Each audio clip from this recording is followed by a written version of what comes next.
everybody. So we really tried starting session this week. We tried, the stars aligned, everybody was together, GM was ready, and then we just couldn't stop tangenting. We just kept talking, and then before we knew it, like 3 hours passed, and the GM, I'm gonna be honest, we saw him dangling, and we just decided maybe it was the right call to just call for the night. The session's canceled, and we're looking for new GM. Tried so hard to derail you on that one. The Mark Sanchez, I want you to know, I almost said something, and I had to like look away from the mic, like, no, you're better than this. The urge. You can't let him do it to you again. Yeah. The other one that came to mind was Mark Ruffalo. I think Sanchez was harder for me to. I think Ruffalo. Do you even know who Mark Sanchez is? I don't know. He's a quarterback for the New York Jets. Oh, no, I absolutely do not know who that is. Yeah. He played I want to say 2016 to 2018 or 2019, something like that. Yeah, no idea. It's fair enough. It's fair enough. Oh, God. Anyway. Yeah. Welcome back to the Sessions Canceled podcast. It's BSA, a bit with Josh. Yes, sir. And today we're doing kind of a part 2 of CAIN. We're gonna do a little bit of finishing up of the book stuff. Sorry, CAIN. CAIN. And sorry, I just need to pause. My timeline was so off. Bro was the first round draft pick in the 2009 draft. Brother, I'm old. Cooked. Yikes. He's cooked. Oh, Christ. I'm sorry. This is not a sports podcast, but goddamn. Yeah. If it was, I'd be so fucked. I don't watch any sports other than boxing, and I haven't watched boxing. Football is the only one I pay a little bit of attention to. Fair enough. Yeah. Anyway, yes, CAIN. CAIN. So we're going to be talking a little bit more about CAIN. Specifically about the sins and some of the fun stuff that they can get into. And then we're going to spend the rest of the episodes just kind of talking about the practical experience I've had at running it, because I have run it twice now, 2 one-shots back to back, and I ran the same investigation both times. So you can talk about some of the fun differences that we got out of it. Yeah. I think it's going to be a good time. Before we get into that, though, do us a favor and follow us on any podcast platform of choice. Appreciate that. We're on 96 subs on YouTube. Come on, 4 more, baby. Close. 4 more. So close. So close to 100. Give us that hundo, just for the funsies. That would be very nice. I'm not going to promise anything if we hit 100, but it'd be nice. I mean, if we do, I can do another. We can do. We can invite Matt and Ant on, and we can do another shit takes episode. I haven't done one of those in a while. That's not a terrible idea. I'm sure plenty of shit takes have risen up through the cracks since last time. Honestly, we should do a Daggerheart shit takes. I don't know if I have enough to contribute to that. No, it's fine. We'll find them on the internet. Fair enough. Fair enough. Yeah, Daggerheart has been in the news cycle something fierce recently. Dude, in the tabletop news cycle, obviously not. Not like V Shoujo showing up on the Wall Street Journal. Oh my God, dude! All right, I just need to say this in confidence, and by in confidence I mean recorded live on the internet for anyone to hear. Yep. But all this V Shoujo news, I'm really just sitting here in my chair I was right the whole fucking time. Oh, what? With telling them they should just go indie? Yes, I've said the whole time. I was like, V Shoujo is a bad idea. These fucking VTuber companies are a bad idea. It's the exact same horse shit that they do with the idols in Japan. They just abuse their fucking performers. I've been on this the whole time, and I've really had to bite my tongue on this situation because we have a lot of friends who are invested in the VTuber scene, so I'm trying to not be rude about it, but I was right. That's all I'm saying. I mean, it's mainly just Ray and Matt. Yeah, well, I mean, we have a couple, not just them. We have quite a few friends who are invested in the two. They're the hashtag two. Like, Ant is like up there, but it's Ant's really in there, Ray and Cardell's Matt. in there. Like, we have friends who are invested in the scene. You know what I mean? Like, fair enough. So I'm trying to be diplomatic about it, but it is one of those things where I'm looking at and I'm like, you should have listened to me a little bit, maybe. You know, just saying. God, anyway, the fact that also I was actually, sorry, side note, I do need to make this statement. I was 100% right about Gura. 100% correct. She did exactly what I said. Exactly. Just put it out there. Can't let that one go. Sorry. To be fair, the only people who were like kind of on the fence about that, well, the only person I know who was kind of on the fence about that was Ray. And she did literally almost to a T what I said. I was like, she's gonna quit. She's gonna be back in a month with a similar vibe, and it's gonna be like nothing ever happened. She did exactly that. Exactly that. I just had to. I just had to say. I don't know. It's for someone who doesn't give a shit about VTubers, you get so animated. I know I do, because I have I have very complicated feelings about the VTuber situation. I have very complicated feelings about it. I know you do. This is not a VTuber podcast. We're not going down this rabbit hole. I'm sorry about the derailment. No, it's fine. I mean, it still goes off the fact that VShojo made headline news. They Wild. did, yes. They did, yeah. Crazy. It really is. Dude, laundering $500,000 from charity money is wild. Was it that much? Yeah. Oh my God. 500,000. I didn't hear about that part. Yeah, sir. Jesus. Fucking. Oh my God. How do you think? Okay. They don't even. You know what the worst, the crazy part is? That, so one of them, Keisan, was talking to the Japan CEO, and was like, "Where'd the money go?" Yeah. And he was like, did it go? It may have gone to operational costs. Bitch, Maybe? May have? Yeah, May. How does $500,000 go missing? Fucker. What? That is almost exactly what Gerard the Completionist said. May have been, bruh. Yeah, that's pretty close to what he said. Not exactly, but pretty close. Yeah. Sheesh. Yeah. Sheesh. Not a good look. Massive No, L's, no. dog. No, definitely not. Just can't. All right, get us back on track. Get us back on track. Yeah, all right. You can do So- this. You can do this. I know. Don't worry. Okay, so I don't know what it is. There are some days when we record where I can't get my fucking thoughts together to save my life. And last episode of when we were talking about CAIN proper, I felt so scatterbrained. It felt useless. And I'm sure that episode is fucking terrible. It's almost 3 hours long. I don't feel like that today. So I feel like I do want to say I think a lot of that was just because we were both really excited about the game, so we kept jumping around a lot. I really think that's what it came down to. yeah, fair. Because there's a lot of really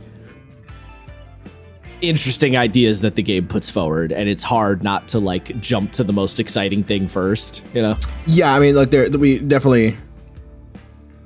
Yeah. Anyway, It did spur some thoughts for me though about looking at other games. oh, It gave me some ideas. I don't want to get into it right now, but it gave me some ideas. okay.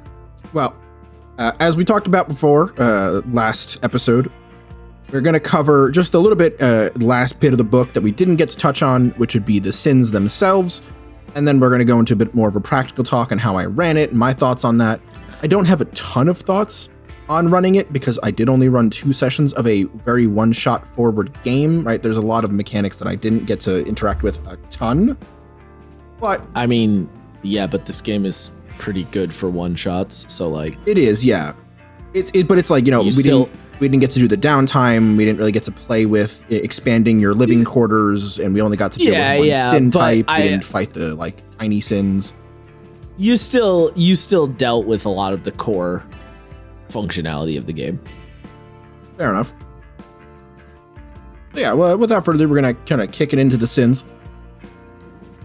We talked about it last. I keep almost saying last session. We maybe we should start calling our episode sessions because it kind of feels like we should. I'm pretty sure we said we were gonna do that from the start, and then we didn't do that. So like, yeah.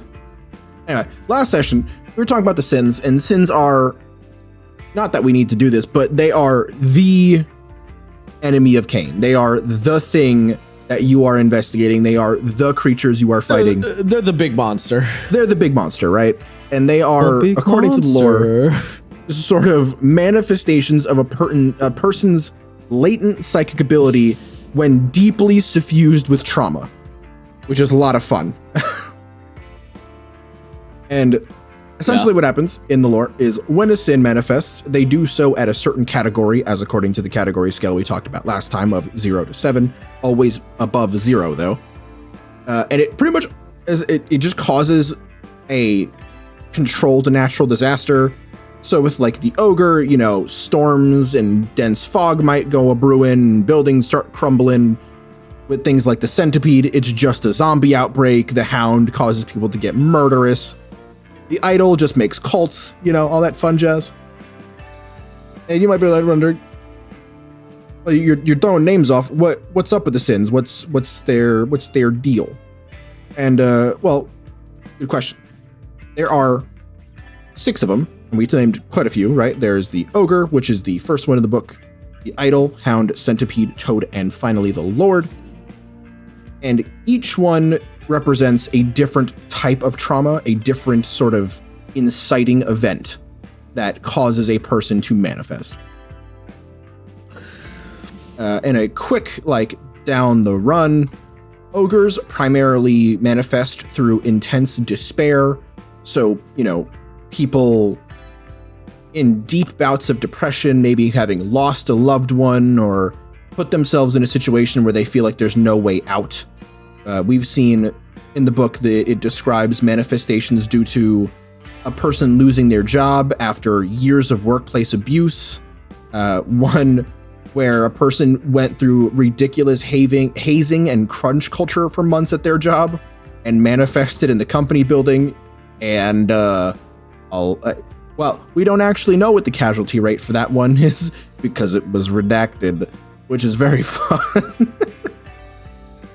And then finally, let's see, what was that one again? Oh, yeah, the murder of 3 high schoolers. Yeah. That one's fun. I think, generally speaking... To give just context for what Isaiah's talking about, each of the sin sections in the book gives, like, samples of canon previous missions that occurred, and it gives you little breakdowns of, like, basically famous notorious sins that were killed or fought or whatever by previous what do they call them in this game? Previous exorcists. Yeah, sorry, I wanted to say hunters. I was like, that's not what they call them. No, I feel that. I almost wrote hunter in my notes a couple times. Yeah. So, like, one example it gives is, like, oh, there's the Minotaur. It was, like, possessed subject 076, postmortem type 3. 076 worked at a major financial firm, redacted, and had been suffering from workplace hazing culture and harassment for 5 years and 7 months. Upon manifestation, the company building was converted into redacted, trapping 153 humans inside.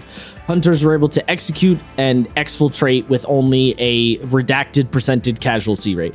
So it gives you, like, little sample. It's just world building stuff, but it's to give you the vibe of each of the types of the sins.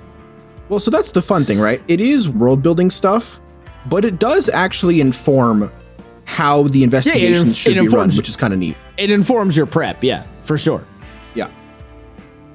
I mean, I think the thing, honestly, the sins in this game, or specifically the chapter where it gives you the 6 types of sins, to me is the most interesting part of this game and is the thing that made me want to run this game more than anything else. Because if you're coming from, you know, D&D or Pathfinder or Shadowrun or that kind of ilk, you might assume that the sin section of the book is just, stat blocks, right? Yeah. No. The sins each sin gets its own section, and each of those sin sections it's basically an entire adventure layout. It gives you, so it starts with the sample like canon sins that have been fought before. Then it gives you some trauma questions to design, your specific version of an ogre or your specific version of an idol or a hound or whatever. Then it gives you what their palace is like. So the palace being the home base of the sin that you have to fight them in at the end of the mission. Then it gives you their pressure clock, which is it's the clock that ticks over slowly as the mission goes on until the sort of final catastrophe point. Then it gives you their traces, which is their like minion type. Then it gives you their execution section, which is how you fight them in their palace. It gives you their severe attacks. It gives you their afflictions, so like status debuffs and their like super attack that they can do. Then it gives you their domains. Sorry, I'm sure you were going to get into the sorry. Perhaps I'm jumping ahead a little too much. A bit, yeah. The point I'm making... Sorry. The point I'm making is that the sins are really, really detailed. It's not just a stat block from monster. It's a whole mission incorporated into this type of creature. And what makes it really cool is that it gives you basically everything you need as a GM to make an interesting adventure with almost no work. Like, you could just do what the book tells you verbatim, and you will have a banging mission, like, basically out the gate. It's really well done. Like, the sin section made me the most excited in this game by far. Sorry, I didn't mean to jump ahead so much, but it's I literally was gonna say, I think the ogre is the perfect. You're killing me. I literally about to say, I think the ogre is the ideal first hunt. Because I think it's the easiest to run, it's the most straightforward, and it gives you really good fluff on each of the topics. And I was going to explain what each of those fucking things were. It's basically, I mean, you can go into it a little deeper, but basically what I'm saying is, it's that idea where a lot of people go to play D&D, and they're like, oh, I want to run a dragon, and I want to make the whole adventure around this dragon, right? D&D doesn't give you that much information or that much. It doesn't give you a lot of hooks about how to run a fully dragon-based adventure. It gives you little tidbits here and there, but you really got to extrapolate yourself from a very small amount of information.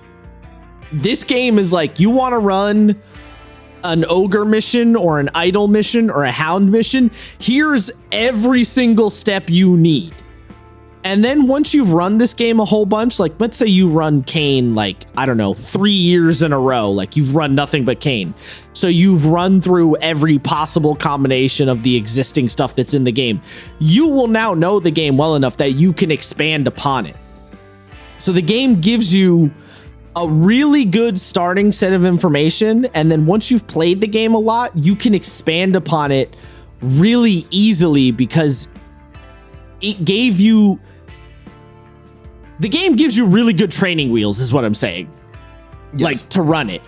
It gives you excellent training wheels for you to learn, and then once you've learned, you can go far beyond the game and totally master it in a whole new way.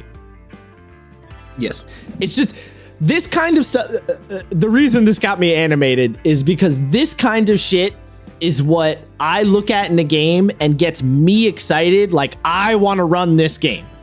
Like, when I read CAIN, I was interested when I was reading through all the exorcist stuff and the player stuff. But when I got to the sins, I was like, okay, now I want to run this game.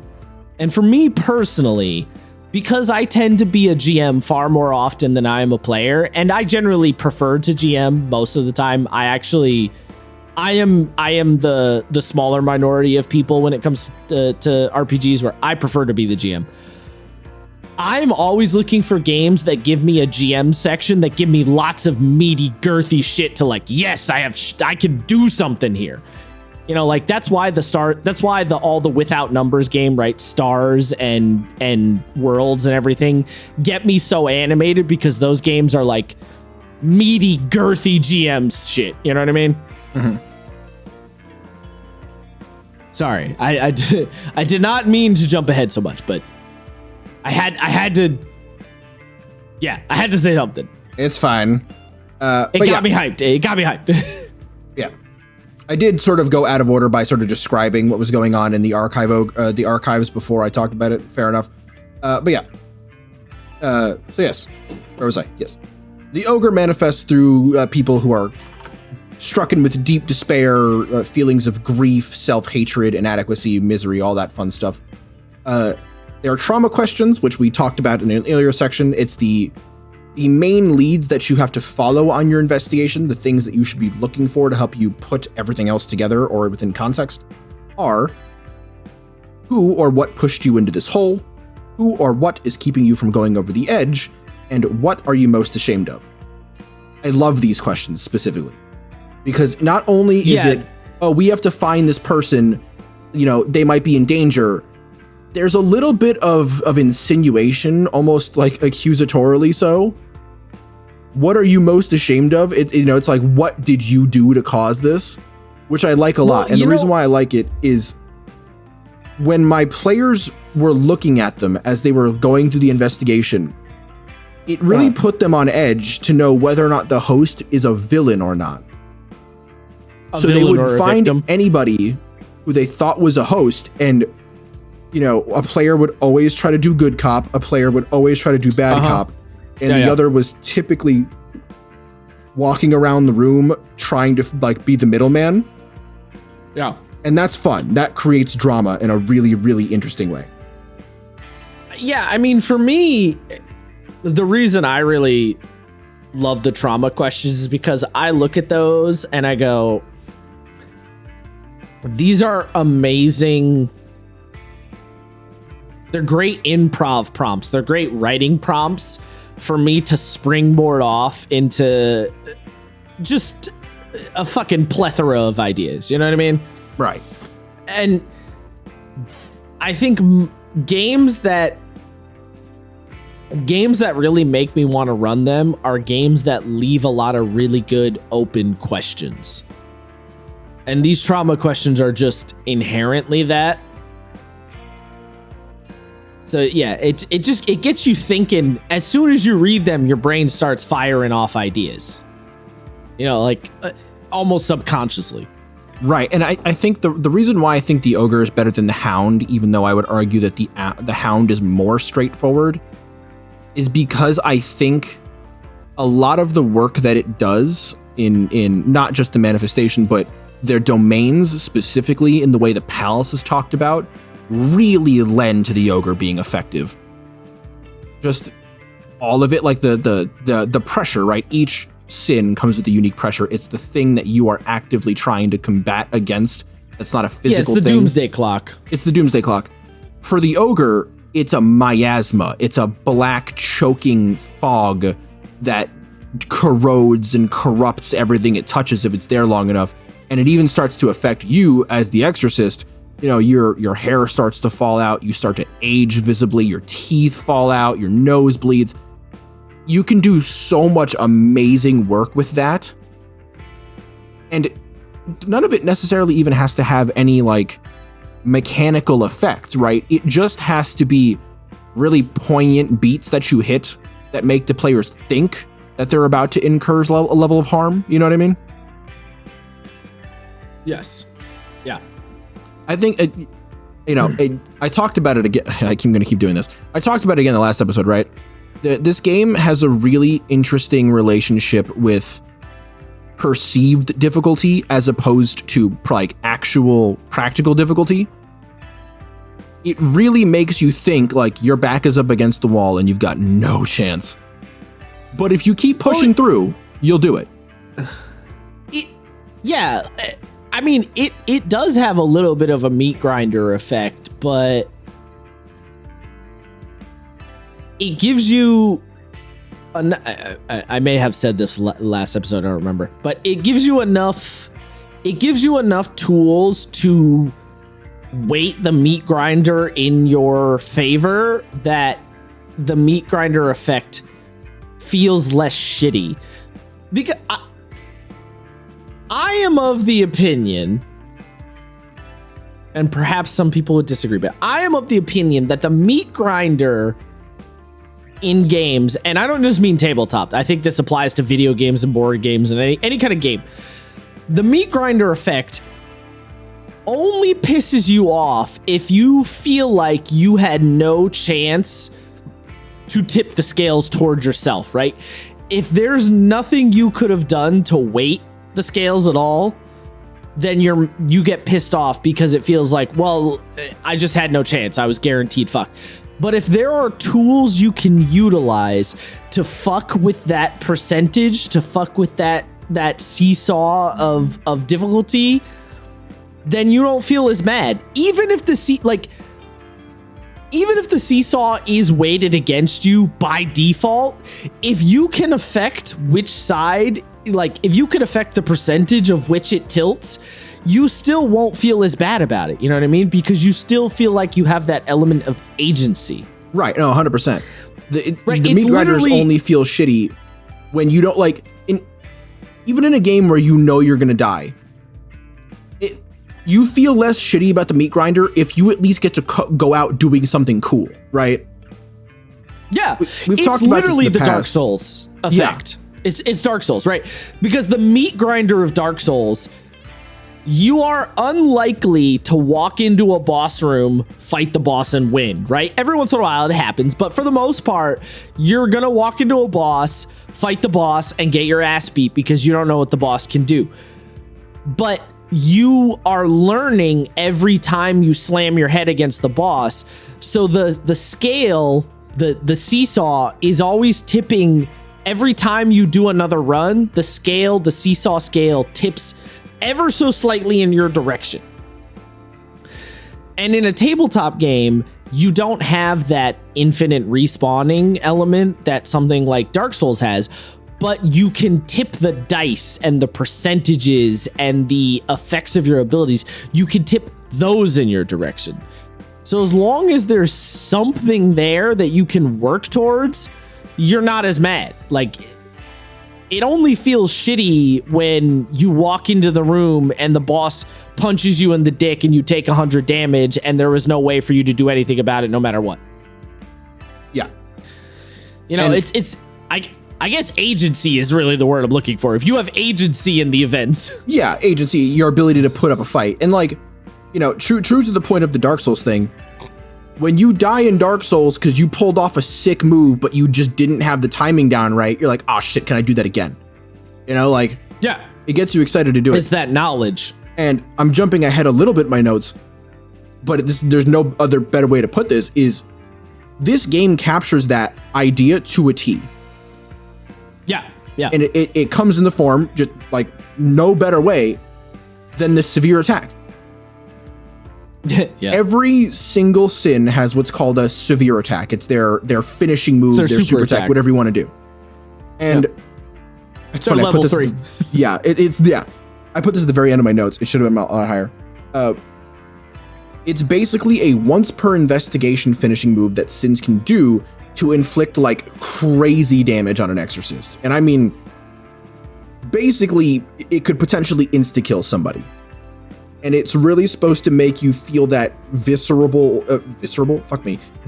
and really memorable moment in each investigation. Because that's the point where your player either, they'll die outright because you're out of injuries. You'll have to make a defy fate roll to become an imago.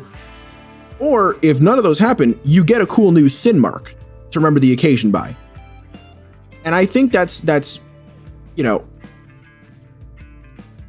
the game doesn't say this, but I think that there should be a hard rule for this where the severe attack should be the final thing a sin does.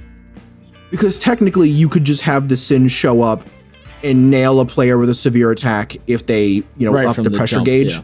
But that's not going to feel fun. That's going to feel like the bad kind of meat grinder, where it shows up, you got dicked on, and then it just fucked off. And you're like, all right, well, now I'm down in injury, and I can't use my psychic powers as much. What was that? What was the point of that? It's kind of similar to in Daggerheart, the game, the adversaries, you have the ability to spend the what's it called? The fear tokens, right? The adversaries accrue fear tokens. And the game says if a player character imposes a debuff on the adversaries, they can use fear tokens as an action to clear the debuff, which technically means technically means, I don't know, stumbled over that word. Don't worry about it, I'm there with you. Technically means, rules as written in Daggerheart, a adversary, like if you stun an adversary, they can immediately clear that debuff like right after you do it. But the game says this is something you as the GM could do, but we encourage you not to do that because it feels shitty to play that way. And this is kind of the same thing. You can open up with the severe attack on turn 1 if you want to, but it feels shitty to do that. And some people might say, well, I as the GM, I should always do the most optimal thing. But a game like CAIN or Daggerheart or Dungeon World or even Fabula to some extent don't expect you to do the immediately optimal thing right out the gate, because the style of fiction that they are invoking doesn't do that. Particularly CAIN especially, right?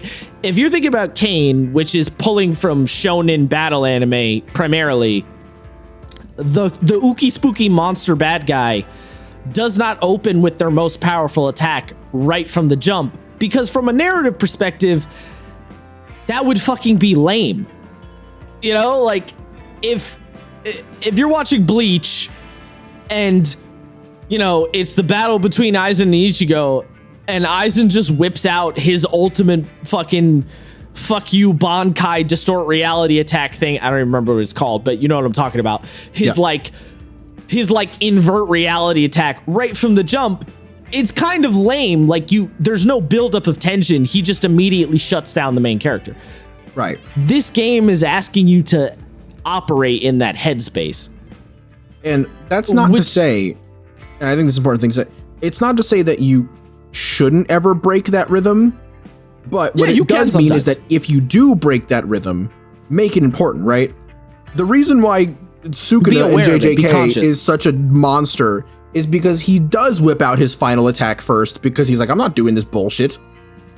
And that's what makes him like frightening, right? Because there is no let the protagonists have their fun. If you treat it like that and save it for like a super powerful high-end sin that's like sentient, like an idol, that'll feel a lot more earned, or like a lord, that'll feel a lot more earned. Yeah, it's narrative pacing, right? At the end of the day, it's the idea that at least in the current iteration of how people play tabletop games, they want to mimic the narrative pacing of their favorite media, right? People play D&D or CAIN or Fabula, and they're trying to mimic anime. They're trying to mimic video games, right? They want to mimic that narrative pacing because it feels satisfying to embody that moment. So you want to take the rules of the game and try and keep them within that flow, because that's what feels most satisfying, even if from a gameplay standpoint, it's not the most quote unquote effective. I don't know.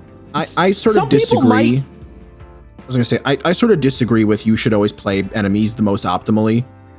I don't think part of your fun as a GM is to test the players, not beat them. And like, I'm not calling you out. I've seen this opinion online a lot, where it's like, oh, why wouldn't I just fly around as a dragon Indian and just wait for my the dragon is breath weapon rerolls to pop? And it's like, yeah, the dragon is the classic example. Because dog, that's boring. Like, right, it's boring. Yeah, it's not that's invoking boring for you. That's boring for the players. And if you're running it that way, you just want to win. In which case, like, why? Yeah, because if you look at any fantasy show or video game or book or whatever, it's never that the dragon flies up in the air and swoops back and forth and shoots fire, right? And if it is that situation, what happens is, what do the main characters do? They like hide in a cave and make a strategy, or they like duck into cover and get to the ballista to try and shoot the dragon at, right? There's always like a tension element. It's not just the dragon making strafing maneuvers. Yeah, because it's boring. It doesn't inspire. It doesn't get that I don't know what the word I want here, but it doesn't invoke that sense of like cool, you know? Yeah, I know. I mean, it creates some ludonarrative disco biscuits for sure. A little bit, but it's ludonarrative dissonance for the sake of the narrative, you know? Like, for a purpose. It's funny because did you play Undertale? No, okay. I wanted to. So, everything got ruined for me because that's how the internet works. I have complicated feelings about Undertale, but if you do the genocide run, when you go to fight Sans, he has a line where he throws a bunch of attacks at you, and then he says, "I don't understand why bad guys don't just use their super attack or their most powerful attack right from the start." Right? Like, he makes a joke about it. And that's Toby Fox acknowledging the trope, you know? But in reality, Sans is not using his most powerful attack right from the jump. It's just like a cheeky like satire of the trope. So it's a thing everyone's aware of. Like, everyone knows this is a thing. So play into it. 100%, yeah. Right? Like, yeah. And I think, so, again, we're doing the notes a little bit out of order, but sorry. It almost feels like you're good. It feels like the game understands this, and it's designed I think the game Sins around absolutely it. understands this. Yeah. Because, the Sins don't have a stat block. Effectively, they're just using the dungeon rolled or PBTA methodology by using tags to inform abilities, and by nature, a Sin has to be reactive. They can't Sins are do anything. Honestly, the Sin pages, like the Sin pages in the book, they're mission structures. They're not. They are, yeah. Stat blocks for a monster. They are full on missions under the guise of a quote unquote monster stat block, but really they are a wholesale mission, start to finish. It's honestly it's a little clever because you're almost kind of tricking the D&D players into running like a mission-based monster without maybe realizing they're doing it. You know what I mean? Like, there's some. I have thoughts about the like first time GM. All you've played is D&D. Don't worry. I've thought about that. Yeah. There's some clever. I don't want to say manipulation per se, but there's some clever writing methodology into getting you out of that D&D mindset. Mm. Yeah. And I know you must be. This game is very sorry, talking too fast. This game is very, I guess analytical is probably a better word. This game is very analytical about game design. Right, yeah. And right, you know what I mean? Yeah, I do, yeah. And dear listener, you might be asking, what do you mean when you say the Sins can't do anything? Well, that's kind of true. The Sins don't have attacks. It's kind of true. They can't attack you. They can do their severe attack on you. That is something they can do no matter what. That's not a reaction thing. You can just say at any point, okay, after a player's finished their turn, the Sin is going to do their thing. But whenever you attack the Sin, they get to react to you. So basically the way it works is let's say you're fighting the Sin, you're always going to roll with risk unless you set up or use teamwork or anything like that. And when you roll with risk, you roll your risk die, and the game literally says execution attacks with. What that means is if you roll, for example, a 4+, you take 2 stress, and you can describe that it uses either its teeth, claws, the fetid water around it, or the black spew that it pukes out to hit them. And it gives you a number of how much stress a player takes based on that. At 1, they take 5, 2 to 3, they take 3, 4+, they take 2. Can I just say too, I don't know if I said this in the previous episode. I fucking love the tension die. Oh yeah, it's so cool. Because I have a very, very specific feeling about it. What Apocalypse World was doing, right, where it took the failure, middling, success, full success, right, that paradigm. The tension die feels like a really interesting evolution of that concept, because it's not about what did the player roll. It's like, okay, the player rolled a success or not, and then the GM rolls this tension die, which is a response to their roll. Like, it's a really interesting back and forth where effectively what's happening is the player is making a check to see if they succeed, and the GM is making a check to see if they succeed, and there's degrees of success on both sides. Like, it's a really cool evolution of that middling success concept that Apocalypse World started, and I am positive, with no evidence to say it all, I'm positive that Tom Bloom has read and probably run Apocalypse World in some capacity, because I can absolutely see in this game what his train of thought is. You know what I mean? Yeah, no, 100%. So yeah, I love the tension die. I love that because it takes the concept of degrees of success, and it adds in that element of randomness that everybody likes, and it adds in the idea of success or failure on the player side. Like, it takes both sides into account in a really fun way.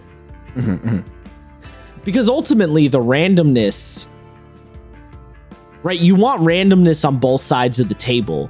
And I think that's the thing that a lot of games miss out on, like a D&D or a Pathfinder.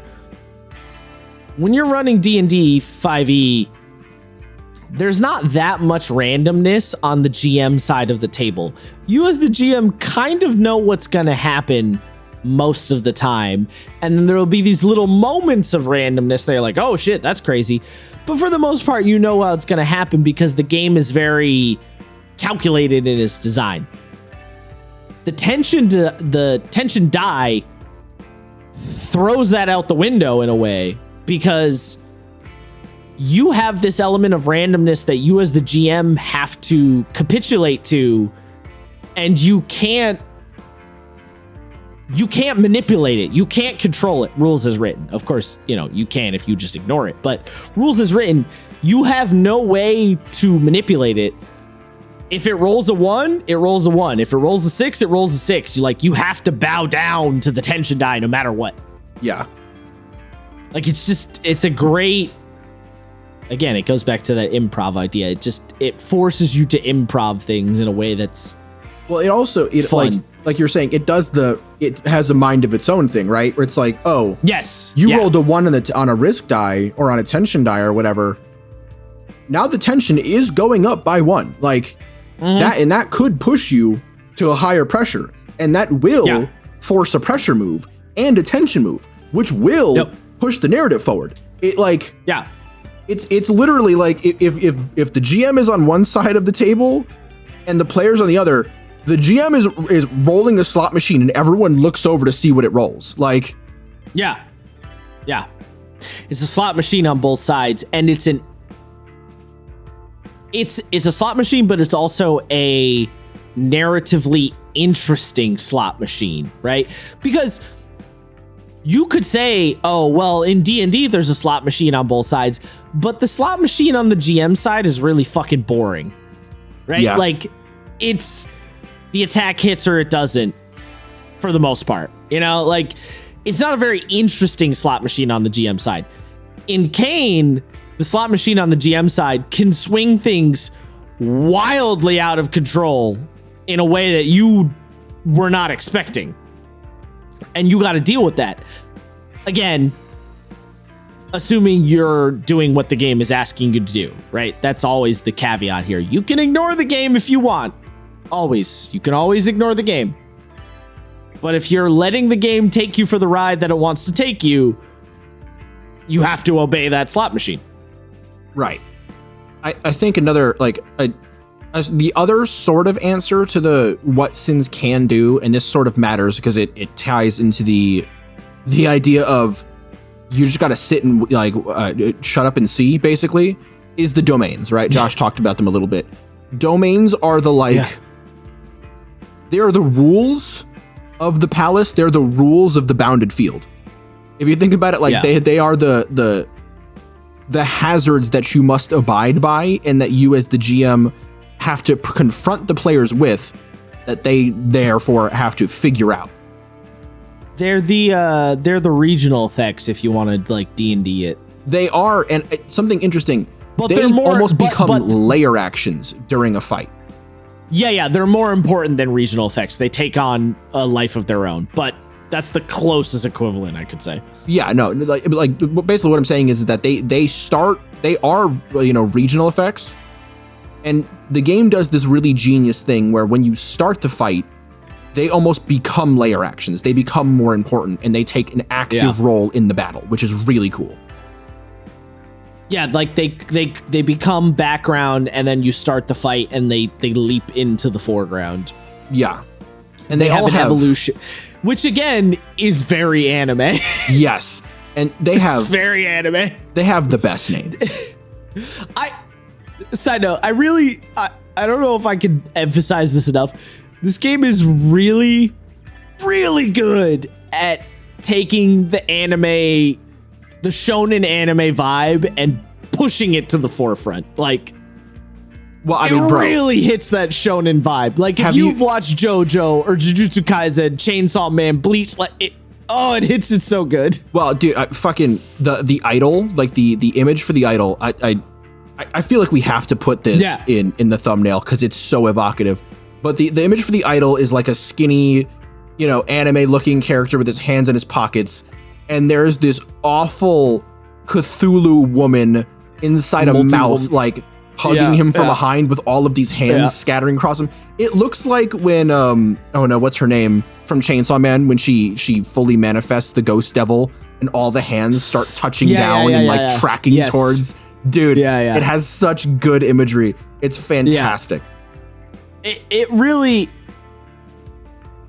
there's a kind of a funny thing where I feel like it's undeniable that tabletop broadly as a hobby is taking from anime a lot these days.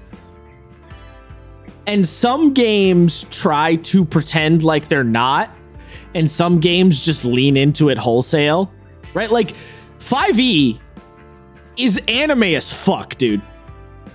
Right? Like, if you start looking at some of the abilities that player characters get in 5e these days, it's some anime ass nonsense, right? It's fucking anime, like, superpower bullshit.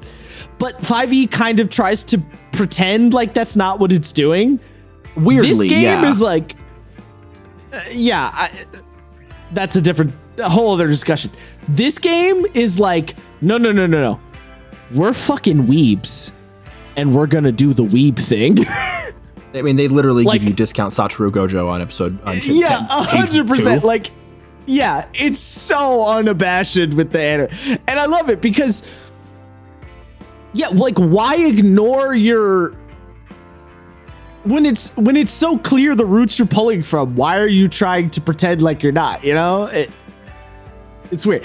It is weird. I don't know. I don't know why 5e is doing this weird thing that's trying to pretend like it's not pulling from anime. It so clearly is, you know? Mm-hmm. I don't know. It's very odd. It's funny, actually. I was listening to an episode of the Eldritch Ruler cast today, and they were literally talking about the idea of the class fantasy. And one of the people on the Eldritch Ruler cast, Sean Merwin, he's an older dude. He's like mid 60s or whatever. And he's been playing D&D since like early 2nd edition, right? And he literally said, he was like, I'm asking this question to you guys as my younger co-host. And he straight up said, because I don't watch anime and I don't play a lot of video games. So do you think the class fantasy has changed because of those things? So the old fucking grognard who's been playing since like 1st or 2nd edition is acknowledging that the game is 100% taking from these subcultures, but the game itself doesn't acknowledge that for some reason. Like, it's weird, you know? I don't know. It's weird. No, it is weird. It is weird. Like, I don't know what to do with that. It's weird. It almost feels like, because there's also like a Marvelification, right? It's everything in D&D is like really shiny now, really vibrant. Yeah. But like, if you do a little scritchy at the corner, and you're like, there's a lot of shonen battle anime, and then Wizards like, what? No, you didn't see that. Yeah. Like, no, we did. We saw it. Well, don't worry. Even Marvel, the MCU, is doing shonen battle anime shit in the movies. Yeah. Like, listen, all right, we're both what would be considered somewhat wizened weebs these days. But psyched me, not the old magics fly were there when they were written. Listen, I'm not trying to be that guy, but I look at a lot of stuff right now and I'm like, is that a JoJo reference? Is that a Bleach reference? Is that a DBZ reference? Wait a minute, No, yeah, and a lot of times, yeah, it fucking is. It is. It's hard to ignore. Sorry, we're going down a little bit of a tangent. I just like that this game is embracing that aspect of the hobby and like really leaning into it. I think it needs That's what to. I was trying. That's what I was getting into. I don't think it has a choice. I think it has to acknowledge it, because if it doesn't, it loses out on a massive part of its like core identity. You know what I mean? Like, can you imagine if D&D just was like, what, inspired by Tolkien? What? No, what? That's not true. Wait, how could that be true? I mean, and listen, you should point at everything. You know what I mean? Yeah, like, listen, Tolkien is still a factor. Like, we can't ignore Tolkien in the same way that you can't ignore Frank Herbert in modern sci-fi. But you have to acknowledge that Tolkien is being fused with Kubo and Toriyama. No. That's kind of what I'm saying, right? Is that like D&D can't do that any more than CAIN can, right? If it tried, CAIN as a premise doesn't work, because you take away all of the bombastic fight back that you have. Yes. Right? Yeah. You can't, like, you lose all of that identity, and then it's just Warhammer without any of the big guns. It's just Warhammer. And it wouldn't even have the decency to be Darktide, where that's kind of the point, you know? Right. Yeah.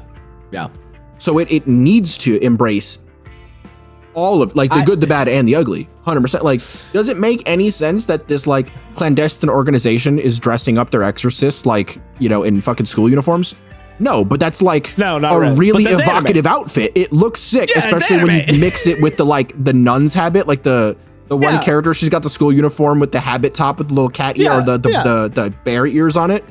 You're like, that's a sick image.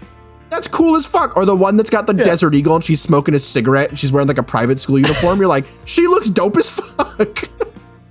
Honestly, I could do I could do a multi-page dissertation on how anime has subconsciously suffused Western culture as it is currently. like, it's just validation. It's just validation. I don't know how else to put it. I was the weirdo in the early 2000s watching this shit and being like, yo, this shit's sick. And now in the 2020 era, everyone else is caught on. It was like, hey, yo, this anime shit's pretty sick. And I'm like, I know, that's what I was telling you the whole fucking time. Bro, it's crazy that I'm having casual talks about anime with my passengers. I know, right? It's so crazy, funny. Dude. It's crazy. It really is. It's crazy. I was having a conversation with my boss about anime and how I legitimately think anime is like one of the best visual storytelling mediums in existence. It's crazy. It really is. I feel like if someone wanted to do like a historical dissertation for their masters about like cultural influences and how the Western style and the Eastern style merged into this new thing, it's such a rabbit hole. It's such a rabbit hole. It really is.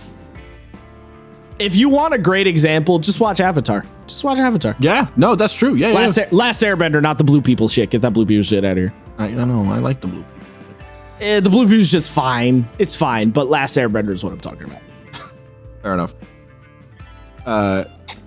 Is there anything else I want to talk about just generally about the layout of a Sins block? Oh, yeah, I mean, the traces are important. I think it's worth mentioning. We talked about it a bit last time. If you wanted to run a little bit more dense combat-focused investigations, each Sin gives you these things called traces. They are essentially tinier versions of the Sins, the minions, if you will. That it's actually interesting. It does combat similarly to the way that Fantasy Flight does combat, insofar as it gives you like a basic basic stress chart for a solo trace. You get expanded ones for groups and then massive groups, and their damage scales consistently to that. So it's like a mob in Fantasy Flight, which I like a lot. You get to do the like hordes of enemies things without actually having to bog down the combat with it, you know? Yeah, well, so the thing I like about the traces too is as I was reading through this game initially, and it kept talking about, oh, you have to fight the Sin is a boss fight, blah, blah, blah. And I was like, that's all well and good, but what if I want my players to feel cool and powerful and just fight like normie loser minions? Is that an option? And then the game was like, traces. And I was like, oh, okay, good. So the game is giving me that as an option. Because I was a little worried that the Sins were going to be the only kind of like enemy types that the game was going to offer, you know? Yeah, no, that would be a bit of an issue. Yeah, like I want some normie dudes to fight. Just a little bit, you know, like, because I think there is value in throwing loser glup shitto minions at your players to beat up, because especially in a game like this where you're putting your players through the ringer a lot, let them, you know, fuck up some dudes and take W's. Yeah, like let them have it a little bit every once in a while, because otherwise they're gonna get kind of like emotionally exhausted. Oh, absolutely. I had an interesting thought while I was reading it, and I almost feel like Traces came about after the Centipede was made, because the Centipede's whole thing is about having the minions, and I feel like it makes sense to me that Tom went, oh, well, you know, the Centipede is the meanest one by far, and it's the only one with the guys that you can kill relatively easily. So I feel like maybe it makes sense that the other guys have minions too. That just seems like a logical step, you know?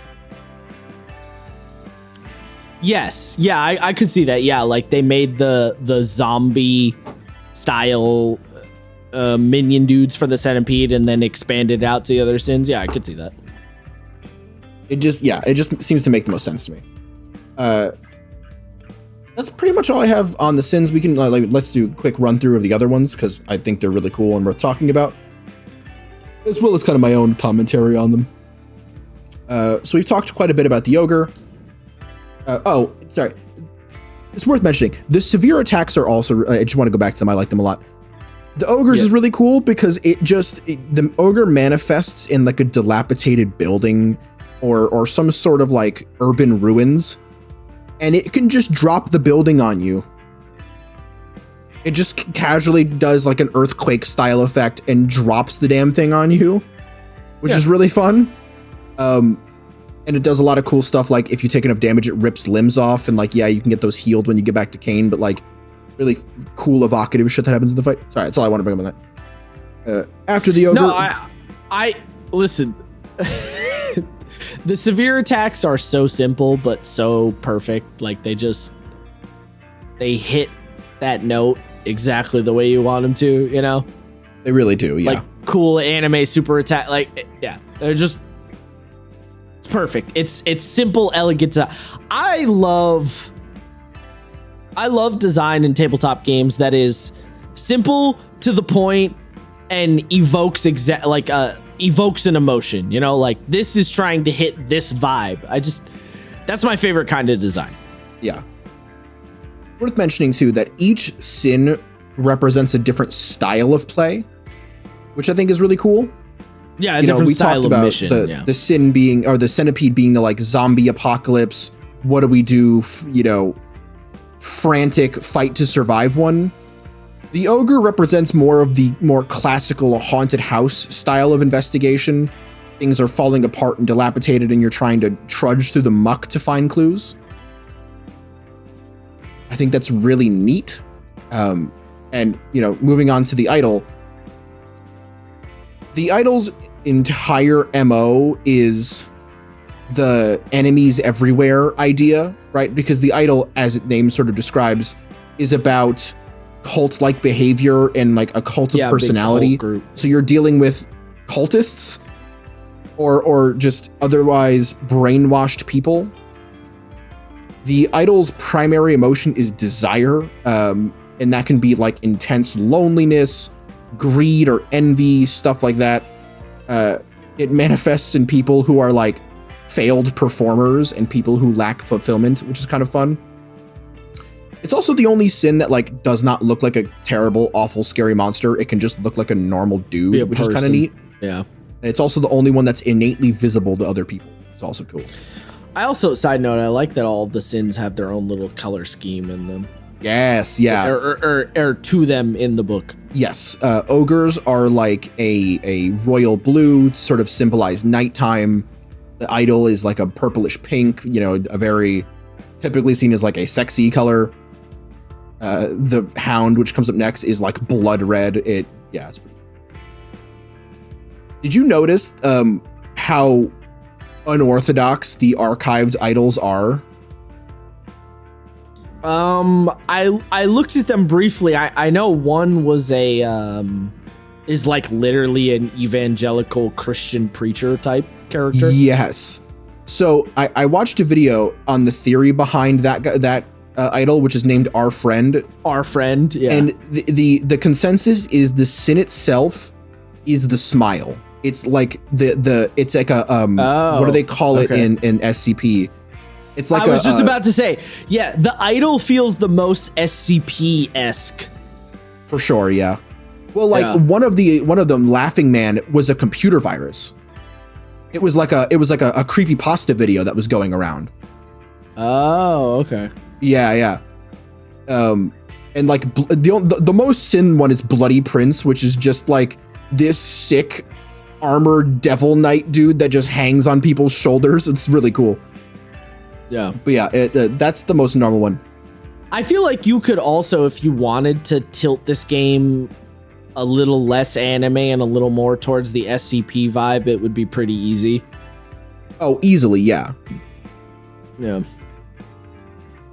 Well, especially like, I think you could have, it would get boring after a while, but you could have mini campaigns of you're the strike team that takes down hounds or toads or lords, you know what I mean? Yeah, one specific type, yeah. Yeah, like you could have powers and characters that are like specialized to do this, and you could start them at a higher level. You start them at category 3 or whatever. Yeah. That could be sick. Yeah, I could see that. Actually, they have that in SCP, right? They have like the task forces, and like there's like one of them that only deals with the highest level of bullshit. Yes. Yeah. Hammer Down, I believe, is their code name. Oh, that'd be so cool. Yeah, I actually feel like the idol probably would be the most difficult one to run because it's the most least direct. Yeah. Okay, I'm happy that we thought about that the same way because like I definitely did. You're fighting people, which is sort of antithetical to the way that you think about CAIN from the jump, and you know it's the other ones. There's sort of this idea of the ball waiting to drop, but when you deploy out into the middle of like a cultist church or whatever, and you're talking to people, it's intense and it's really suspenseful, but it's a different kind of suspense. Like you're almost like, do I use my crazy powers here? Do I use my guns here? Yeah, it's like, do I whip out a gun and shoot a bunch of random bystanders or some shit? That could get the cult or whatever. Real problematic, real quick. Yeah, it's kind of that scene in Kingsman. In Kingsman, the Freebird. He kills all the cultists in the church. Yeah. Oh my god, I feel like if a player wanted to do that, I'd have to have Freebird loaded up, ready to go. Oh yeah, for sure, dude. Oh, it'd be so good. Oh, that scene goes so hard. It really does. I think my favorite thing is when the guns start running out of ammo and he's just like he pulls the upper receiver off his pistol and starts shanking people with the lower. Yeah. You're like, nice. That scene gets fucking gruesome too. Oh, dude, I love it when he starts using people to block attacks from the people with weapons. Block other people. Yeah. Yeah. He like throws the lady into the axe swing. And you're like, Jesus. Or he puts the grenade in the dude's back pocket. Yeah. Oh, it's great. Where was it? Yeah. The trauma questions for the idol are sort of equally roundabout, and I think arguably some of the hardest to solve because they are as follows. What is your dream? Why did you give up on your dream? Why do you think you are incapable of being loved? That's really tough. Like you can sort of, with the ogre, you can go like, hey, you know, it seems like, you know, your boyfriend or whatever really took a dive recently. Like, do you know what happened? What's going on there? You know, you can use that in casual conversation, walking up to someone being like, pulling a Lucifer Morningstar from the hit crime drama Lucifer and being like, what is it you desire? You know, that's kind of weird. You're just a dude in a suit. Like, what's going on here? It's a frustrating sin for me, genuinely, because I love the idea of it, but for the life of me, I couldn't figure out how I'd want to run one. Yeah, I would have to. And the toad, I can't figure out. Yeah, I would have to spend a little extra time thinking about the idol for sure, because it has an element of ambiguity to it. Even it's the countdown clock, the cult. I don't think I looked at that. So yeah, it just says the idols gather cults around them, adding steadily to them over time. It varies from mundane admirers to like being totally pulled under their spell.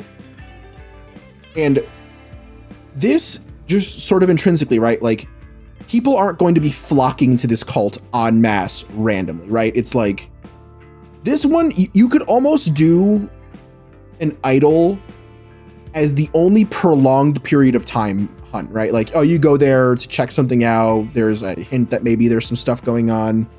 You check it out. Nothing's really wrong, but you know, CAIN's going to keep an eye on it. So you leave and you do another mission and then you come back to that one. And now there's like 30 people where there was like 5 before. But you still can't figure something out. And then you leave and you come back again and now you're stronger. But oh no, now it's a category 4 thing. Yeah, that's one thing I did have a thought actually with this game is the idea that you go into a mission and then don't necessarily complete the mission and then you evac. How do you handle that from the GM side of things? I don't feel like the game gives you great advice on how you should do that necessarily. I feel like the game kind of assumes you're gonna solve the mission. Like you're going to go into the mission and solve the mission all within one contained couple of sessions or whatever. Yes, it does. It talks about that. Not a lot, right? It's, when something reaches category pressure level 6, things spiral out of control. When that happens. Yeah, like what do you do if the players fuck up and don't succeed? I feel like it leaves you a little bit hanging on that one. Yeah, I mean, it likely turns into a thing where you have to go back in now. Like you have to evac the second pressure hits 6, right? Because when a sin event happens, everything in a general area dies. So once pressure hits 6, it goes from an investigation / hunt to an escape mission. To get out of the like estimated blast radius, you can get sent like a text on a phone being like, you need to get to the chopper at this point. Yeah. When you go in, I don't know. Because like, CAIN makes it clear they're not sending exorcists in to die. So do you just get penalized? Like maybe you go back to base, but you lose one of your script privileges for a mission, something like that?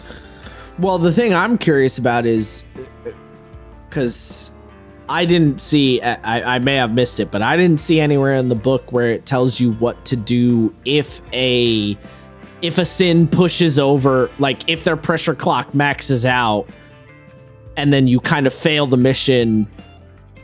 I don't think the game has any guidance on what you should do after that. I know. I literally just found it. Additionally, at 6+ pressure goes out of control, the sin gains 1 category, increasing its power and strength, like making the host harder against. Yeah. Each sin has a specific secondary effect of the situation going out of control. So let's just check those real quick. Let's do the ogre. But like if you fail, like what, like I don't think the game really gives you a lot of guidance on what happens if you totally fail the mission. You have to pull out. You know what I mean? I don't think there is one. I think you die. I think that's kind of the idea. Is if you're fighting the sin and you failed to stop it, like if you hit pressure level 6 and you hit the palace, I think the idea is you fight till you die and just hope you can make it out alive. Because I would think if you fail the mission but escape, I would like a little bit of guidance on how the players could maybe go back to that same target and try and recoup their failure, But I don't think the game gives you a lot in that regard. Yeah, and maybe just the idea is that you don't evac out, like you can't. Yeah, maybe you're just fucked. Maybe you might be right on that. Yeah, I could see, just given the way that you are treated, they're not going to send you to die, but if you fuck up so hard that it guarantees your death, I don't think they're going to take the time to get you out. Right. Yeah, that's fair. They'd rather you deal some damage to the sin before they send, B team in to clean up. Right. The super team. Before they drop fortitude from the orbital space satellite. Moon wants to run a one-shot or something for CAIN, and I was talking about the virtues, and she was like, "Can I have those?" And now I'm really interested to see what goes on. It will be interesting, to say the least. Yeah, the virtues are kind of a weird narrative. Like, they're like a narrative tactical nuke. They are, so they're funny, right? Because the way the game introduces them in the Games for Freaks magazine is that you are kind of training to become the next virtue of that name. Right, yeah. So they're taking you on as proteges, and they're specifically not doing the missions for you because they're trying to, like, ascertain your worth. Yeah, see, my problem with that is that gives me the same mentality. That's the same frustration I have with Gojo as a character in Jujutsu Kaisen, where I'm like, why is he not just solving every fucking problem, Yes, but I think even in JJK, the explanation of he needs people to be as close to his level as possible, therefore he can't, because then they won't improve. I would say JJK does an okay job of explaining that, but not an amazing job. Fair enough. Until Gojo gets put in the meat cube, that's a good reason. The meat cube. Yeah, when he gets put in the meat cube, that's a valid excuse. But before that, I'm like, I don't know. The excuse feels a little flimsy to me, you know? Fair enough. Anything else you want to talk about the idol with before we jump to the next one? Anything you like about it? No, I mean, the idol's probably the one I'm like least interested in, to be honest. Oh, really? For me, it's the toad. I can't. I barely even know what the toad does. Like, I read it once and was like, meh.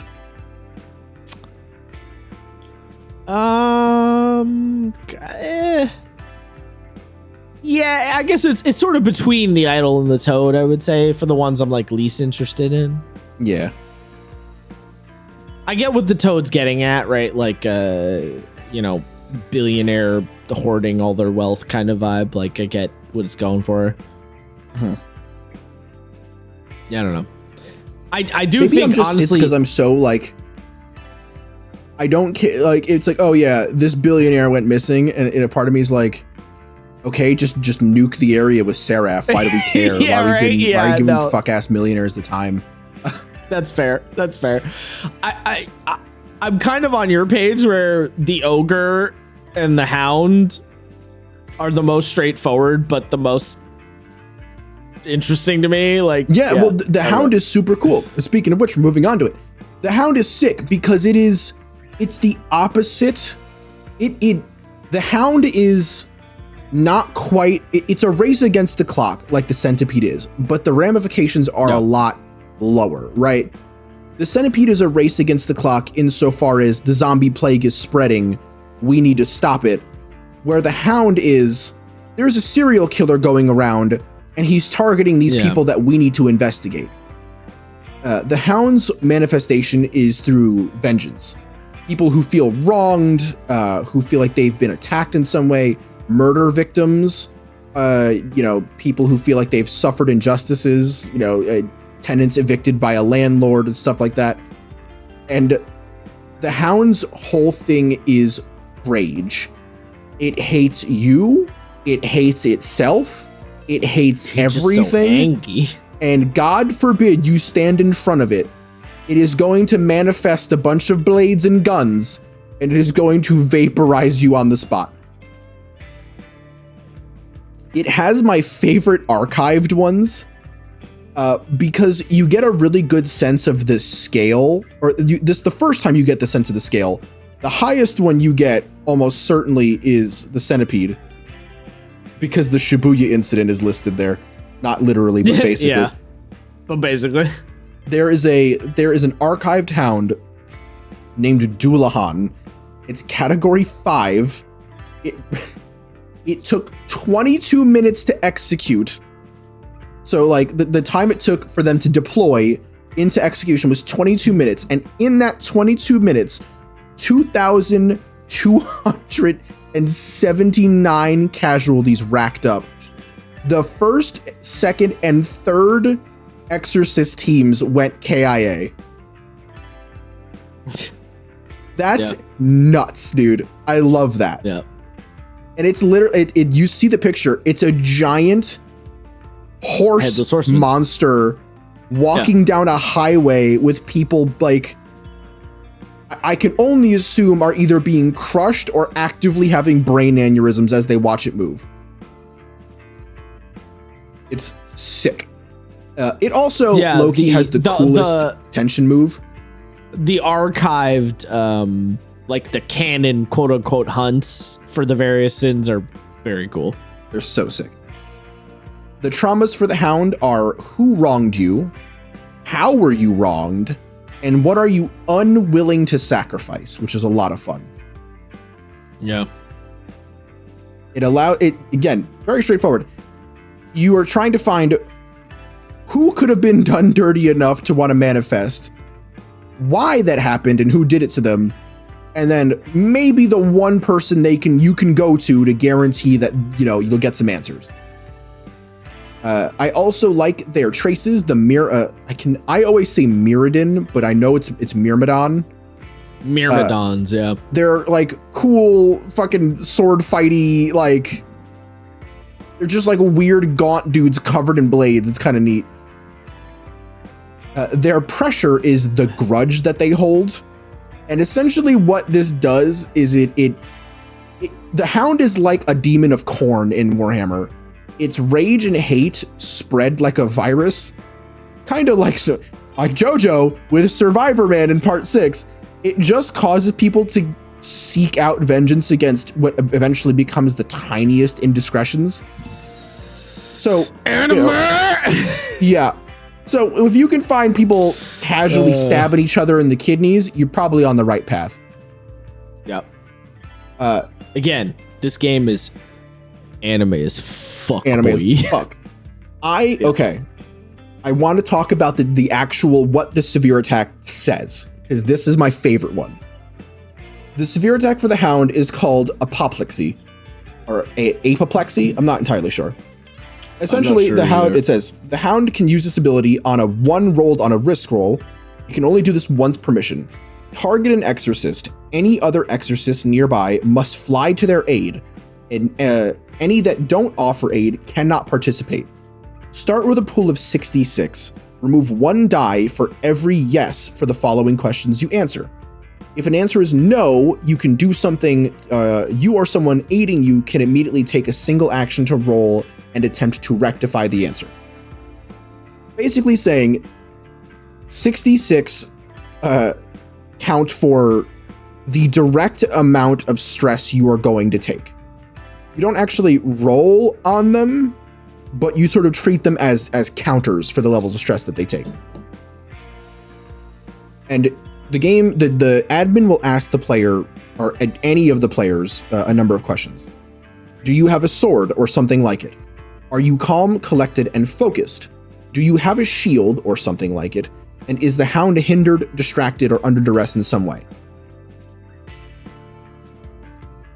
Essentially, it gives one player the big owie, but it allows other players to defend them and stick their necks out for them. And every person who chooses to help will take a portion of the damage in some way, which is kind of cool. And they can further reduce that damage by, again, taking those active steps to help. The Hound does something else that's really cool. And other ones do this too, but again, I think this one does it the best. In that, one of its domains causes your character to shift their personality, which is really neat. I'm trying to figure out where it is. Is it the afflictions? No, not that one. It gives you a new agenda. There's one that gives you the agenda to kill. Yes. Yeah. Oh, right. Yeah. Basically, yeah, that's one of the afflictions. Sins can enforce. They're not quite debuffs on players. They are a conscious decision that players can make to shift their character's perspective. You know, essentially have the psychic presence of the sin itself partially corrupt the player. And if they let it happen, and it is their choice, they'll gain boons from it. With the Hound, you do more damage. You can take more damage. You just become tougher and more battle ready. But you have to permanently change your agenda. In this instance, it's kill. So you'll gain experience for killing indiscriminately. And that gives you a very easy way to pretty quickly bump your XP up, but you're becoming a crazy murderer. And that could cause problems with the team. And in certain situations, you know, they might not help you in a different severe attack because you're just not worth it, you know? It adds a really interesting intrapersonal and interpersonal conflict. I like too that the severe attacks add because as far as I'm aware, as far as I remember, I should say, every severe attack, it is a pool of 66s, and then you subtract dice for every question that you answer yes to, and the questions are always relevant to the sin in question. So it's like, if the sin you're fighting is relevant to your character from a narrative perspective, you can again tilt that seesaw scale in your favor. And so if it's a sin you're fighting where it's particularly relevant to your characters, you can actually debuff their severe attack quite a bit, which is an interesting back and forth. So basically, what'll end up happening is there's a certain kind of sin that your group will really like fighting because you can debuff or resist that sin a lot. And then there's another type of sin that your group will really, really fucking hate fighting because you can't respond to it as well. So it creates a fun push and pull between the GM and the players of like, oh, we're fighting a hound, this is good for us, versus, oh, this one's a lord, we're not very good against the lord, this is going to be tricky. Right. It's that same idea of fighting a monster who's, you know, I don't know, weak to radiant damage, and you don't have a cleric in the party, so you're like, oh fuck, we don't have a cleric, this is going to be tough, versus fighting a monster that's, I don't know, weak to fire damage, and you have a wizard, so you're like, oh, we got this in the bag. It's that same kind of, that little push and pull. Mm-hmm. And again, as the GM, you should be pushing, you want to push against that, but sometimes you also want to let the players have it, because again, in that very shonen battle anime vibe, sometimes the main characters have the exact skill to dunk on this loser, and sometimes they don't. Right? Yeah. Sometimes Jotaro's ability to just punch really hard is exactly the power they need, and sometimes he cannot punch the enemy because he does not know where the enemy is. Well, I think that's a perfect segue, because you get that really hard with the next sin, the centipede. The centipede's whole thing is hatred, which again, you're like, isn't that the hound? And the answer is like, kind of. They share a similar kind of, sort of headspace, but the centipede's whole thing is, rather than vengeance, it's escapism through mass death. You know, it's your doomsday prepper thinking of the apocalypse, wanting everyone in your class to die, but you not necessarily wanting to do it your damn self. You know, you're just kind of hoping everyone suffers around you. That's what manifests centipedes. Fun fact, they are so shitty to fight that higher level exorcists will dump the job on lower level ones because they're just like, just say fuck it. Yeah. Yeah, I did think that was funny. Their traumas are, what are you trying to escape?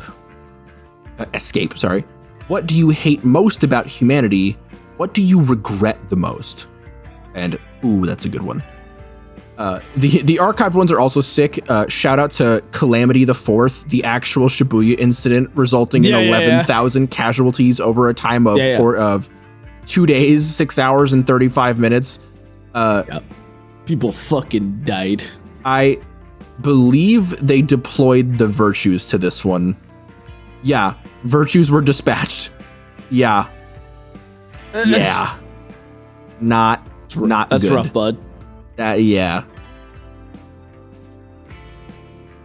That would be an L. Actually, this one I think has the coolest pressure.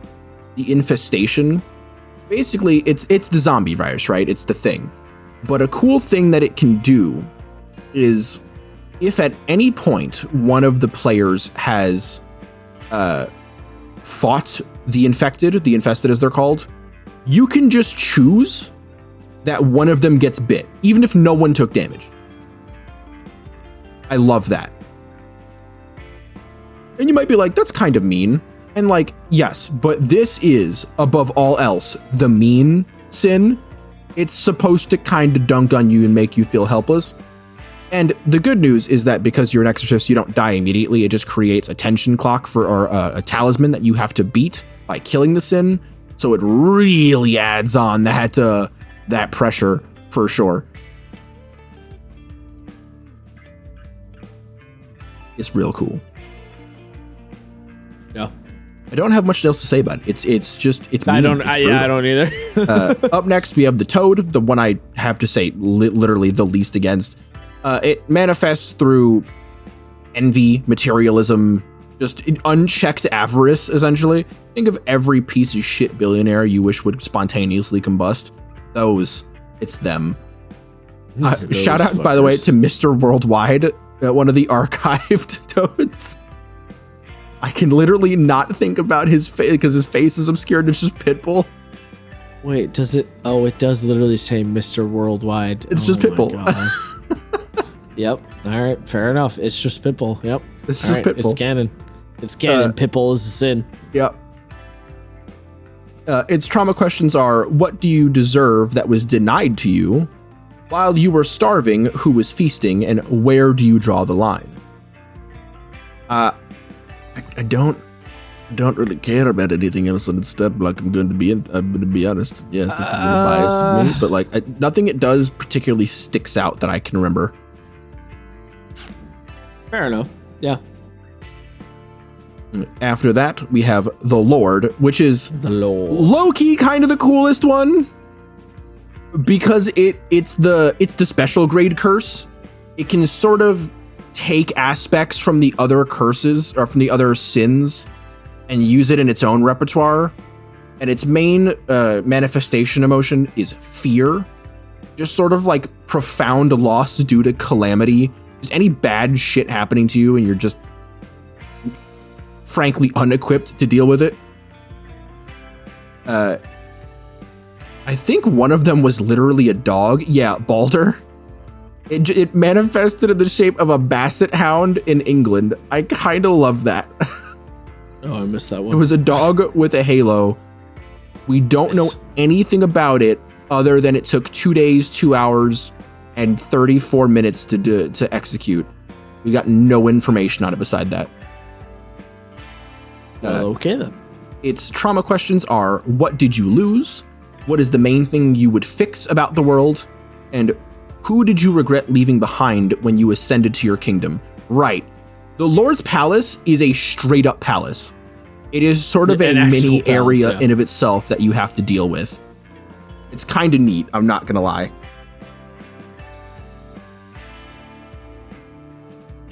I don't have a lot to say about this one, unfortunately. It's cool.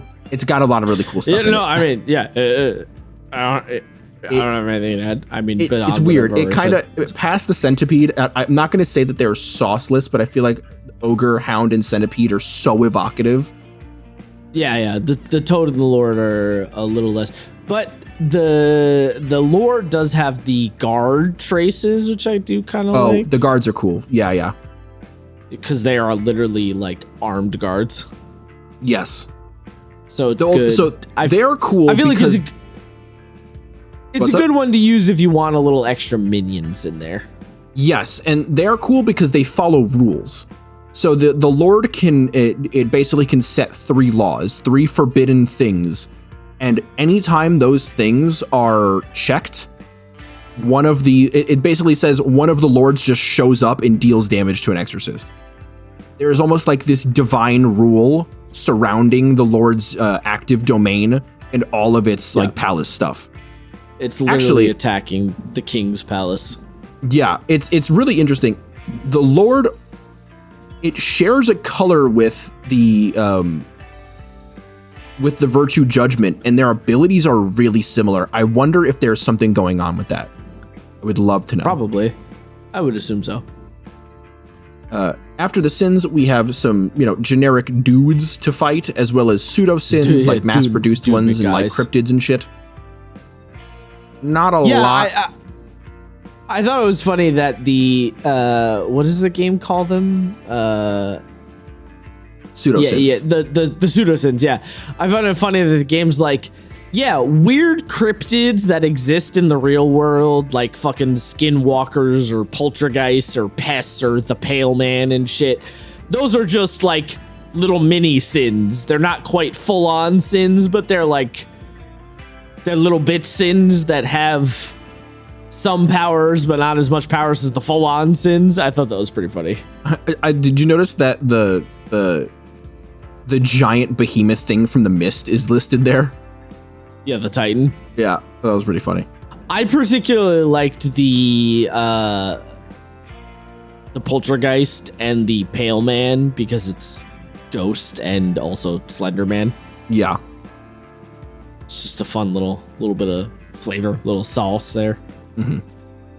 Oh, they also go into the Binders, which is like a separate faction. There's not a lot of information on them. With a lot of fucking drip. Yeah, they are dripped the fuck out. They have these sick like devil masks, and one of them has a jacket that says "Kill all apes." Totally not really evocative of Ghetto from fucking JJK. Yeah, it may or may not have that vibe. But all that aside, in an hour and a half in, let's talk about actually running the game. Because I'm sure people are curious about it. Why would we do that? No, yeah, that's a good point. Let's end it right now. You know, that's it. I'm done. I'm done recording. Hang it up. Night. All right. Anyway. Yeah, so just generally talking about what it was like to run the game. Like I said, ran into did 2 one-shots, 2 separate parties, same investigation, a lot of fun. And I've got some thoughts. First and foremost, if you have any GMing experience outside of D&D, I think that's very important to say, and it's not because I'm shitting on D&D. I find that CAIN is quite easy to run, generally speaking. The game feels really intuitive, and it feels almost identical to running a Powered by the Apocalypse game, so if you've got any experience in that, you're gonna be fine, I guarantee you. Like we had said previously, the way the game expects you to create investigations creates this really interesting environment in which it feels almost impossible to box yourself into a corner, right? The domains that each of the sins use work really effectively as a motivator and driving force, and it keeps the pace consistent. And I think that's a big thing. For me, that is probably my biggest flaw as a GM. I'm not great at keeping things paced out. I often take too much time to focus on things that don't matter too much, and then things that characters care about, I sort of breeze past, as I've been told recently. And we're working. But CAIN is really effective because we're working on that. Well, we are. CAIN is really effective because I have this thing that hangs over my head just as much as the players, called the pressure meter, and I have to abide it. You know what I mean? I can't give the players time to sort of dick around, because if they do, that's going to kick up one. And like we had said previously, they're also super effective. They sort of fill multiple roles. You don't ever feel like you're missing tools, which is another big thing. Because again, when I first read the Sin's stat blocks, quote unquote, there is this fear of like, all they can do is punch. Like, what am I supposed to do? Yeah. And the answer is no, that's not true at all. That's where the domains come from. They shift that role to become active effects in the fight. I think a perfect example of this is the ogre's the unseeing of things domain, which effectively just creates like zones of imperceptible darkness that the ogre can control. And it also lets the ogre turn completely invisible when it's covered in any darkness, let alone the special ones. You can use this, and I did use this in combat, to basically help counteract things like teamwork for the players. If they did a teamwork thing previously and went, oh, we're gonna narratively do that thing again, I can easily say the ogre slips into the darkness, and now they have to go, okay, wait, all right, we're not gonna teamwork then, regroup. You're never using it to not let them do a thing, but it stops them from being able to wombo combo, essentially. You're basically saying roadblocks in their way. Yeah, you're saying the Sin is intelligent. It's learning your tactics, and it's actively adapting around you. Yeah, it's not just like a brain dead ghost or whatever. Yeah. I do think it's worth noting, and I talked about this before, that I don't think this game is conducive to first-time GMs. No, I don't think it would be a good, like, fresh new GM game. Probably not. And Moon is doing this as her first time. And it's not impossible. It's not at all. If you have a lot of experience as a player, you'll also be pretty okay. But if you're fresh off, like you're new to the hobby, I can't say I'd recommend this game. Yeah, you might feel a little uncomfortable because the game gives you almost too much freedom and power. Yes, I would argue. It kind of expects too much of you to at that skill level. Primarily because to GM this game, you need to be very comfortable with high level improv.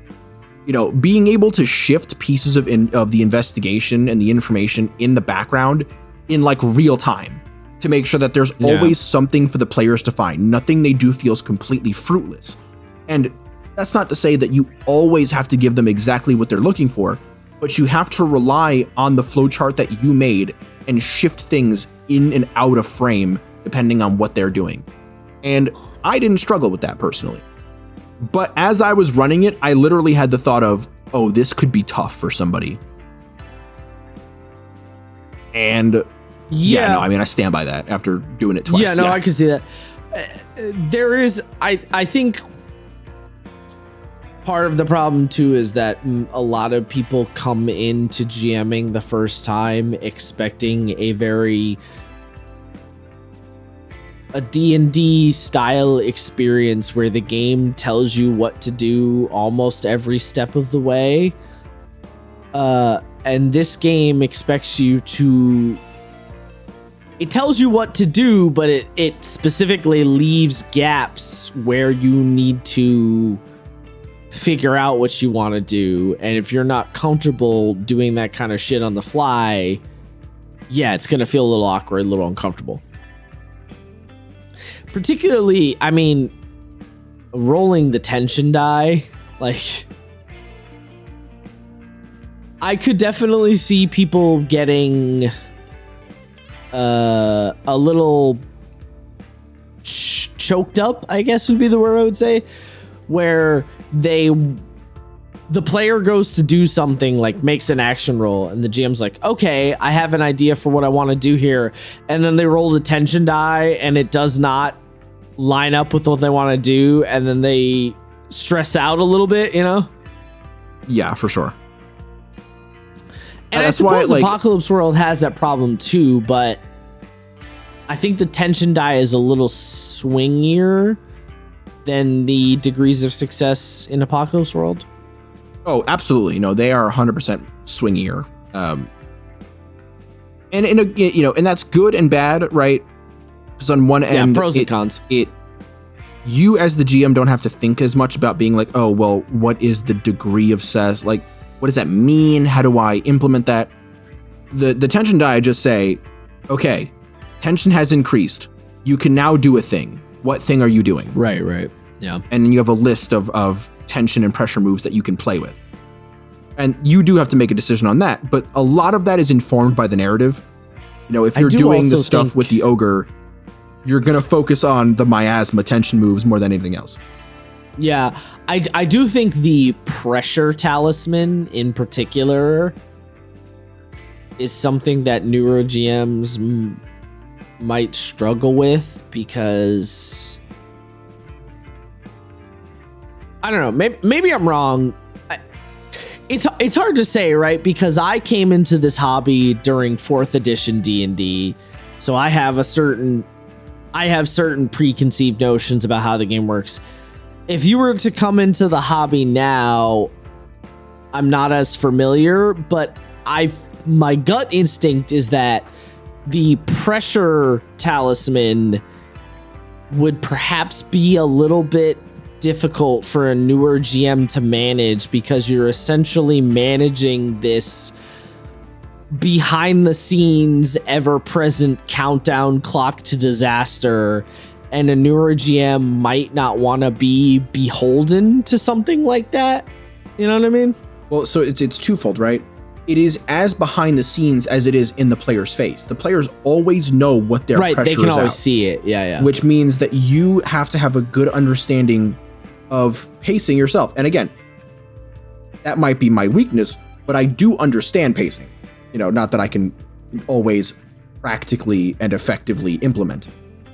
But knowing like, okay, this is dragging for a bit. Let's speed this up. Okay, this is, the player should stick around here because there's important stuff to find. And what that means for the mounting pressure, that can be a bit of a juggle. Yeah, it's like you have to keep a couple of extra plates spinning at the same time, which, if your understanding of tabletop just comes from watching something like Critical Role, you might not be used to that idea of the extra spinning plates. Yes. Because if you watch something like Critical Role and that's your inroad to the hobby, you're probably gonna assume that you have control over every single plate. Whereas in a game like CAIN or Apocalypse World or something similar, you don't really have control over every single plate that's spinning.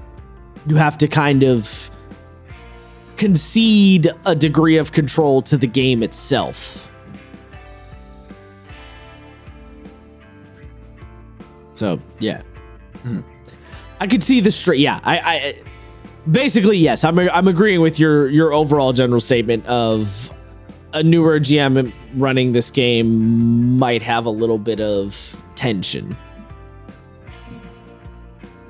But it might not be bad, right? Like, that's the funny thing. Some people will respond to the tension negatively and kind of break down and not be able to handle it. And some people will take that tension and latch onto it and be like, this is fucking sick. You know what I mean? Mm-hmm. So you just kind of have to I guess you have to know you have to know yourself well enough as a person to decide if this is a game that you could GM right out the gate with no other knowledge or not. Like, you have to sort of gauge that on your own. Mm-hmm. Like no one can really tell you. Right. And I think to a similar point, while I do adore the way that the Sin fights are structured, I think it would very easily confuse a new GM, especially one with only D&D experience. Yeah, because you look at what, it says attacks with, and you go, oh, those are attacks. Where are the attacks?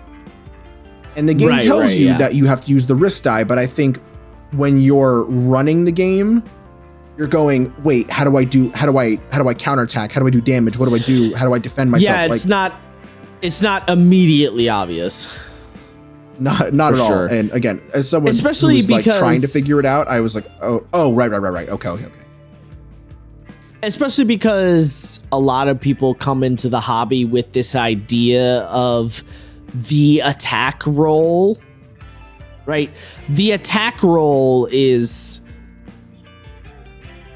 almost a sacred cow in the D&D sphere, right? The idea of, I'm trying to hit an enemy, so I make an attack roll where I roll a die and add modifiers and check against an armor class of some kind. That's kind of a sacred cow in the core D&D sphere. So as soon as you play another game that does not have a attack roll, because this game does not have attack rolls at all, there's gonna be that element of like disconnect. There's going to be that moment of pause. And for some people, there'll be the moment of pause and you get it really quick. And for other people, there'll be that moment of pause and you lose the plot a little bit. You're like, I don't know what to do from here. Mm-hmm. And I don't really have a good answer other than read Apocalypse World, because Apocalypse World explains it really well. I take a shot every time Josh mentions Apocalypse World. No, look, I hate that I have to agree, but it's like, if you really want some pointers on how to play this game, you're gonna have to take a look at Apocalypse World. It's true. It is like it is really the game that caused a massive paradigm shift in the hobby, broadly speaking, and so a lot of games are referencing Apocalypse World, even if you don't know they're referencing Apocalypse World. So if you've read Apocalypse World, these other games make a lot of intuitive sense, right? For me, I read CAIN and I have no confusion. I know exactly what the game is getting at. If you've only played D&D, CAIN will seem very alien, because CAIN is a little bit assuming that you know Apocalypse World. Like, it's not saying that explicitly, but it's sort of implying that. Right. And then you get into this weird situation of, if you haven't read Apocalypse World, can you decode the game? And unfortunately, I don't know. Like, I cannot tell you whether it will be easy or hard to read, because I have read the source material that these games are pulling from. So to me, it's obvious. I don't know what it's like coming into a game like this with no extra background information. And there's no way for me to acknowledge that scenario because I can't like remove the knowledge I have from my brain. You know what I mean? Right? Like I can't erase what I've read. She will never agree to this. But I almost want to invite Moon on to see what she thinks after she runs her thing. I would like her to agree to that. I think that'd be a great idea. Perhaps try to convince her. I will try. I don't think she'll do it. But I would like to, because I would love to hear it, because genuinely, and I don't mean this to sound snooty. I really don't. But this is one of those things where if you... What's a good comparison?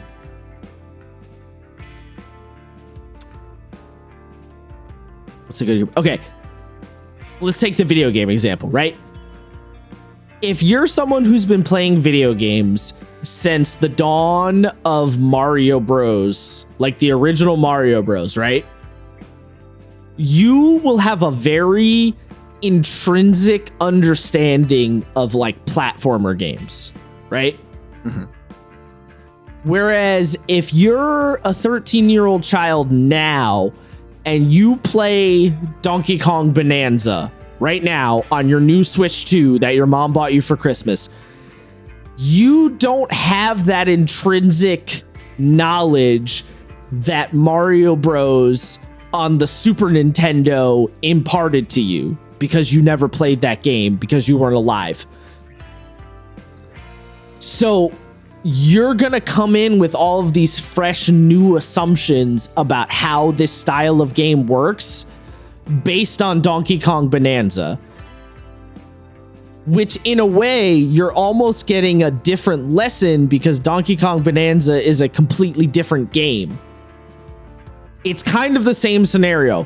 If you start playing Tabletop right now and you play CAIN without any knowledge of Apocalypse World, having never looked at that game, you're going to come in with different assumptions than I would as someone who read Apocalypse World back when it came out, or around when it came out.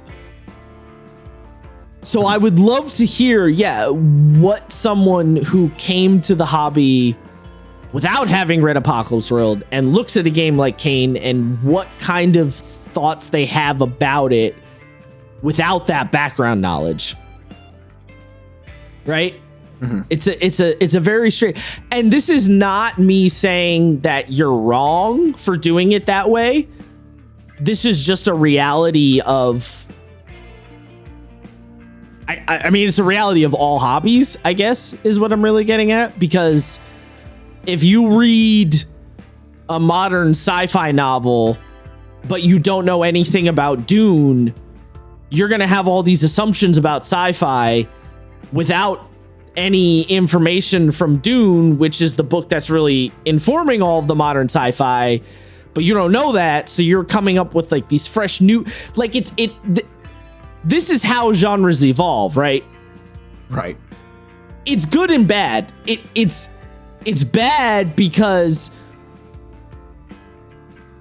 this is kind of funny, because I was literally just having this argument with an older guy who is friends with my aunt on the 4th of July. And we were talking about video games, and he was saying how it's bad that a lot of kids these days play Fortnite and don't understand that Fortnite is really comes from Wolfenstein 3D and Doom.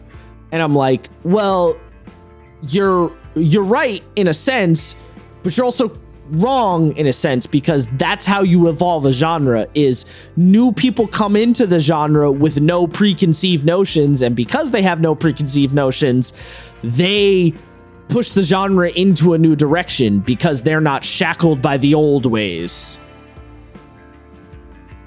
I see what you're both saying. I agree with him insofar as at some point they should go and learn about their history. You should, yeah. You should, absolutely. But there is a creative freedom you get for not knowing that history, you know? Yeah. Like, it goes both, like, the person playing CAIN, who's never read Apocalypse World, has all of this creative freedom because they're not shackled by any of the old ideas that people have about PBTA. But the person who's read Apocalypse World is going to intrinsically understand what CAIN is doing from the jump much easier. So it's like a push and pull. I'm not really, I don't have a point here. This is just like a thing. I have no endpoint to this, but it's an interesting, thought experiment. You know what I'm saying? No, 100%. And again, I'll ask her if she wants to jump in and sort of talk about it. Yes, I guess that's really what I'm getting. If you can get Moon to agree with this, I would love to hear what she has to say, because it's a fascinating, like, mental experiment. Slowly but surely, we're just going to invite all of our streamer friends onto this podcast. Yes, 100%. Well, because, and it's interesting too, because it applies to so many other hobbies, right? Like, if you think about books, comic books, video games, RPGs, movies, right? I'm not someone who's very knowledgeable about movies, right? I've said this before. I'm not a movie guy. I will watch shitty bad movies and be entertained and not look that deeply into them. I've never really been a movie guy, right? So I'll go and watch, you know, the latest Marvel movie or whatever, and I'll enjoy it. And then someone will tell me how, oh, that Marvel movie is pulling from Citizen Kane in this way and that way. And I go, oh, I had no fucking clue about that. But now that you've told me that, that's interesting. Now I'm looking at it in this different light. But when I went and watched it initially, I had one opinion, and then you gave me this extra information, and then that informed my opinion differently, and then it shifts, and it just gives you this kaleidoscope of ideas. And RPGs do the same thing. I guess it's more interesting. It's more interesting with RPGs because when you run an RPG, you are actively transforming the genre via yourself running it, right? Even if it's just you're transforming it for your group, you're still transforming it in some fashion, because RPGs can't exist in a bubble. They need a GM to create the game in some fashion. Mm-hmm. So that makes it a little bit more interesting. Yeah, I'd say so. Right? Yeah. I guess it is kind of similar to video games too, right? That the playing of the video game creates a different narrative to the video game. It's the same kind of idea. Yeah. I mean, I think the thing that invokes that thought the most is Fire Emblem, right? The you know, people play the I have to save all my, you know, pretty boys and waifus, or this is my brutal war sim where people die. Yeah. Well, there's a lot of Fire Emblem, Mass Effect, survival games like Dune or Conan or V Rising, right? There's a lot of genres that invoke that feeling in a different way. But even in a game like Final Fantasy, which is much more linear narrative driven, that element is still there. It's just in little smaller bits and pieces along the way, you know? Mm-hmm. It's this whole, I guess I'm just arguing for fair use, and the idea of fair use and transformative content, I guess, is really what it seems like it. Yeah. That's kind of what I'm getting at in a way. Yeah. I don't know. Fair enough. And I hate to stop you, but I got to No, it's fair. I'm rambling. Have to take such a fucking piss. and I'm fighting for my life over here. No. Ultimately, I'm rambling because I don't really have a point to get to other than I am agreeing with you of the fact that, yes, this game is probably not a good first GM game, but it would be interesting to hear someone running this as their first game. Right. That was a really long-winded way for me to agree with you. Fair enough. Now, when it comes to actually running the game, I've said about 6 times already. I ran 2 one-shots of this using the same investigation both times, and while I did do this, technically only one of those investigations finished. And I have to say, it impresses me just how differently the investigations can feel, even using the same base content. And like, yeah, no duh. But hear me out. There are some things when you write them that are sort of, they become ubiquitous. And I don't know if there is a rhyme or reason to it. And what I mean by that is, when you think about old Bone Grinder from Curse of Strahd, right? People have a million stories about old Bone Grinder, but almost every single one of those stories ends up with, and then we did a weird thing to kill the hags. Not we made a deal, not we noped the fuck out. It's almost always, we damn near broke this game because fuck those hags. Yeah. Like clockwork. Yeah. This game is not that. And it's crazy how much shit can change. And you really have to lend it to the blasphemies and the agendas creating entirely different thought processes. Fresh. To the answers. Or to answer the questions that you put in front of them. It really is a testament to how a good writing prompt can explode human creativity in all these different directions. Absolutely. And it's an improv class. It's a very good improv class. Yes, it is 100% that. Yeah. And I have what I think are some very interesting and fun examples of that. So, first things first, Matt's character had the blasphemy gate, right? I can control space. Yeah. And there was a situation where this is Matt, as in been on the podcast, Matt. Yes. Matt Gutchavij. Yes. That Matt. Yeah. Okay. And in the situation, there was a massive ravine caused by the ogre, and he used gate. And I don't remember exactly which gate ability it is, but it was the one where you basically do the hand thing from JoJo and you erase space to close the gap in the ravine. Just erasing a chunk of the physical space of like reality to close the gap. That's super interesting. And that turned the checks from hard and hard risky to normal risky, which is really cool. Another fun one, which was not necessarily a blasphemy, but the fact that you can do the weave magical bullshit button with your psyche skill. Right. Sereth did that and effectively wrestled control of the palace away from the ogre to keep the place from crumbling, which is super creative, and I love that that's like a thing that she pulled off. And it partially came in with her firebug agenda of find a way, right? It was like, oh, the place is crumbling. You're not really sure where to go. You're not sure how to get out.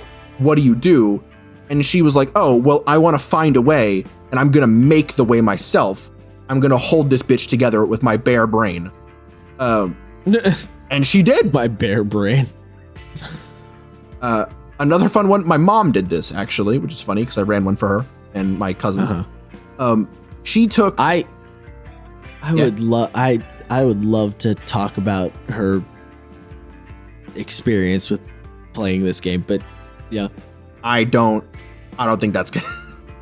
I know it won't, but I would be so curious because she is coming from a completely like zero information space. You know what I mean? I think we should try to get more mom.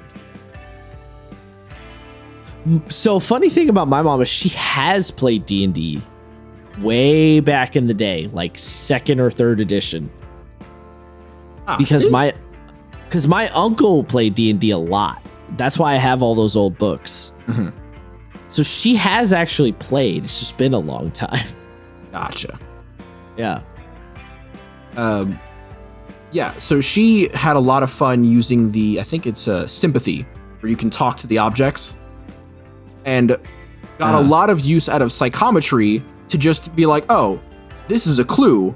Let's figure out about the clue, and just used it on everything. She was like, we're just gonna read the history of every single thing that we find to get answers. And yeah, they basically, psychometry is one of those DM, hand me the notebook buttons. And I think she realized that, right? I had to give her correct information because it's from what that thing sees. At some point she realized it was a way to like get the secret deets. Yeah. And that's super fucking cool. I didn't put this in my notes, but another honorable mention is my little brother took Edit, right? The shapeshifter one. And just started turning into security guards and office workers and police officers. Just in that thought of like, I have an excuse to ask people for whatever the fuck I want. That's awesome. Yeah. And because, you know, when you do the thing, you get badges and like identification and shit. So like, I can't be like, I don't know who you are. Dude, you're in Virginia. Like, yeah, you're going to see a cop you don't recognize. There's not a lot I can do. And not that I want to do anything about it, but it is an interesting that like, it's like, yeah, you figured it out. It really feels like I almost don't want to say this because I feel like the internet's going to be like, oh, just a fucking hater, but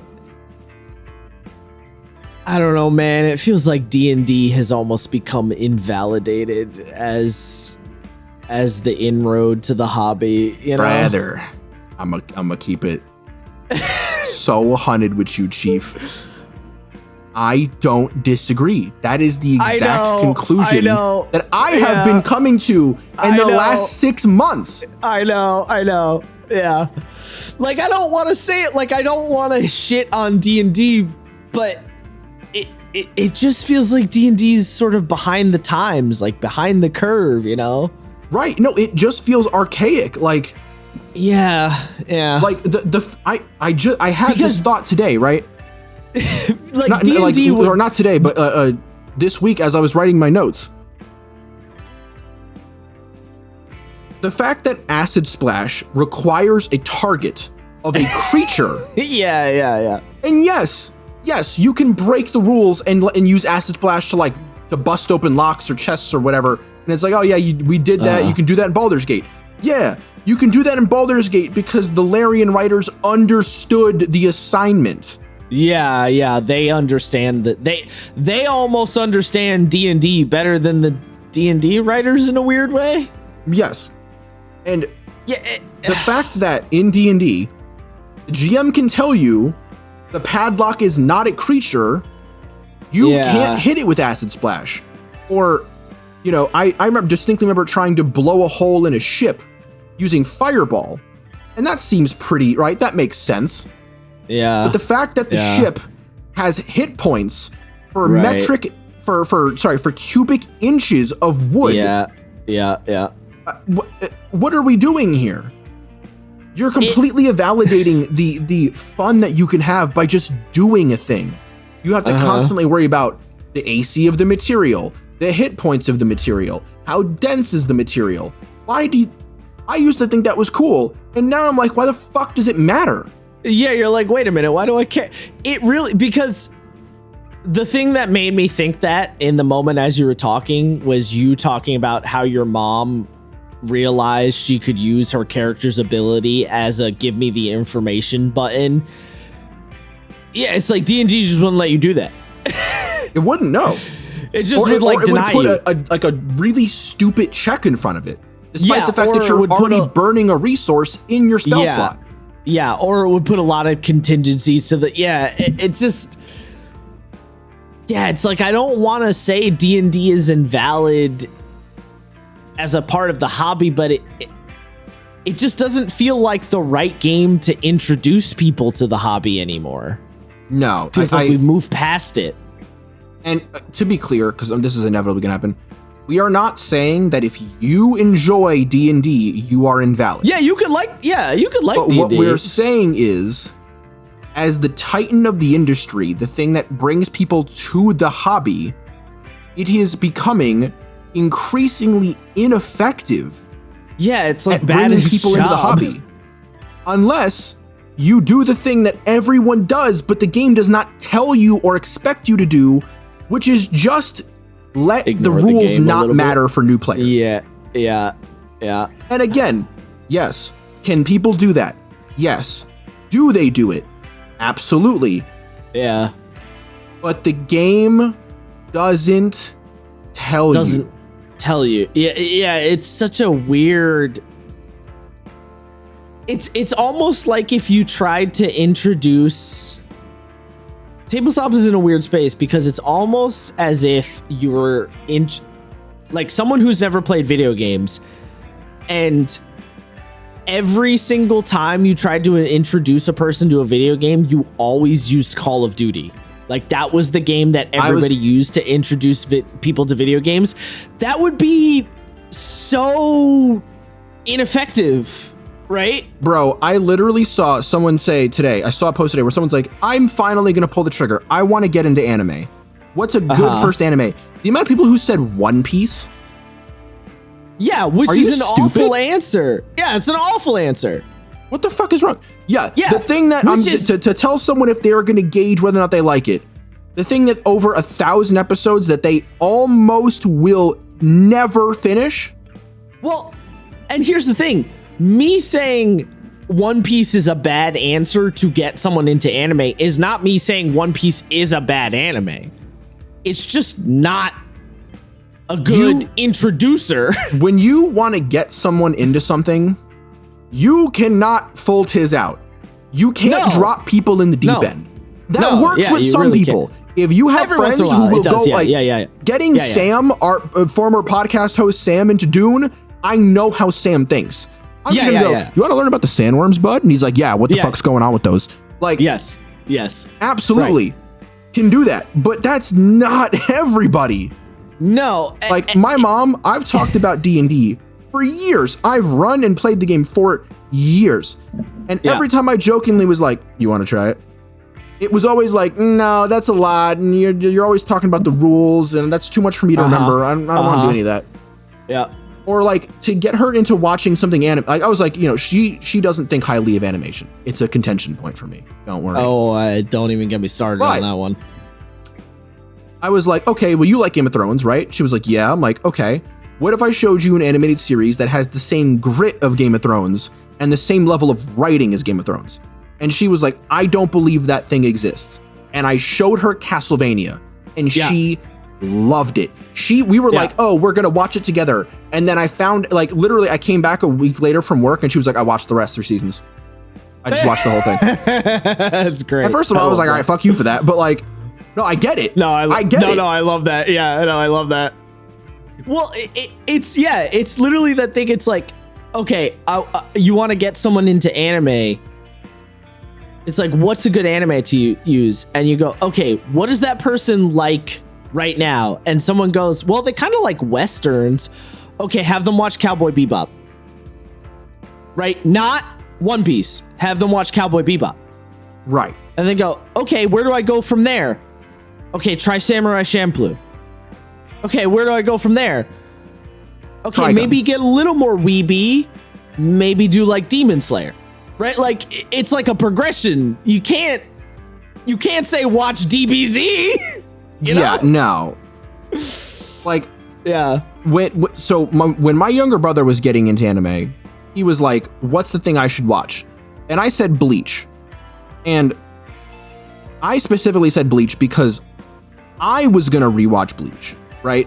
So I went, I'm going to watch it with you. Yeah, and which is a way to go about it. Yeah. That's a good way to drop people into the deep end, to be like, I'm not going to leave you to do this on your own. We're going to do it together. And that's an instance where you can drop someone at the deep end. But if you just tell someone online to watch One Piece as their first anime, you also have to.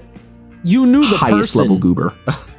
Well, you also knew the person, right? Like you knew that the person you were suggesting to would probably respond positively to the thing you're suggesting. If, like, you know, if my mom was like, all right, show me this anime thing, I'm not going to show my mom JoJo, right? Because I know she's not going to respond well to fucking JoJo, right? Like, yeah, she's not going to get it. Like, fucking weird. Yeah. She's gonna see a man pulling a gun from a piece of paper and be like, what the fuck is happening? Yeah, we're just gonna see really sexy, muscly men posing at each other in rainbow colors, talking about their feelings and be like, what the fuck is happening right now? But conversely, talking to my girlfriend, I'm trying to sell her on JoJo, and how do I sell her? I'm like, listen, babe, it's really fucking gay, and I know that's a selling point. So like, you have to know the person. Yeah. So yeah, it's to wrap it back to what we were talking about. RPGs is the same kind of thing. You really got to know the person. If you have someone who, like, I don't know, maybe they're really into, like, what's a good? Maybe they like Star Wars a lot, right? Maybe they're really into Star Wars, and you go, okay, I have a role-playing game that is Star Wars, and then you run them Fantasy Flight, right? The Fantasy Flight Star Wars games.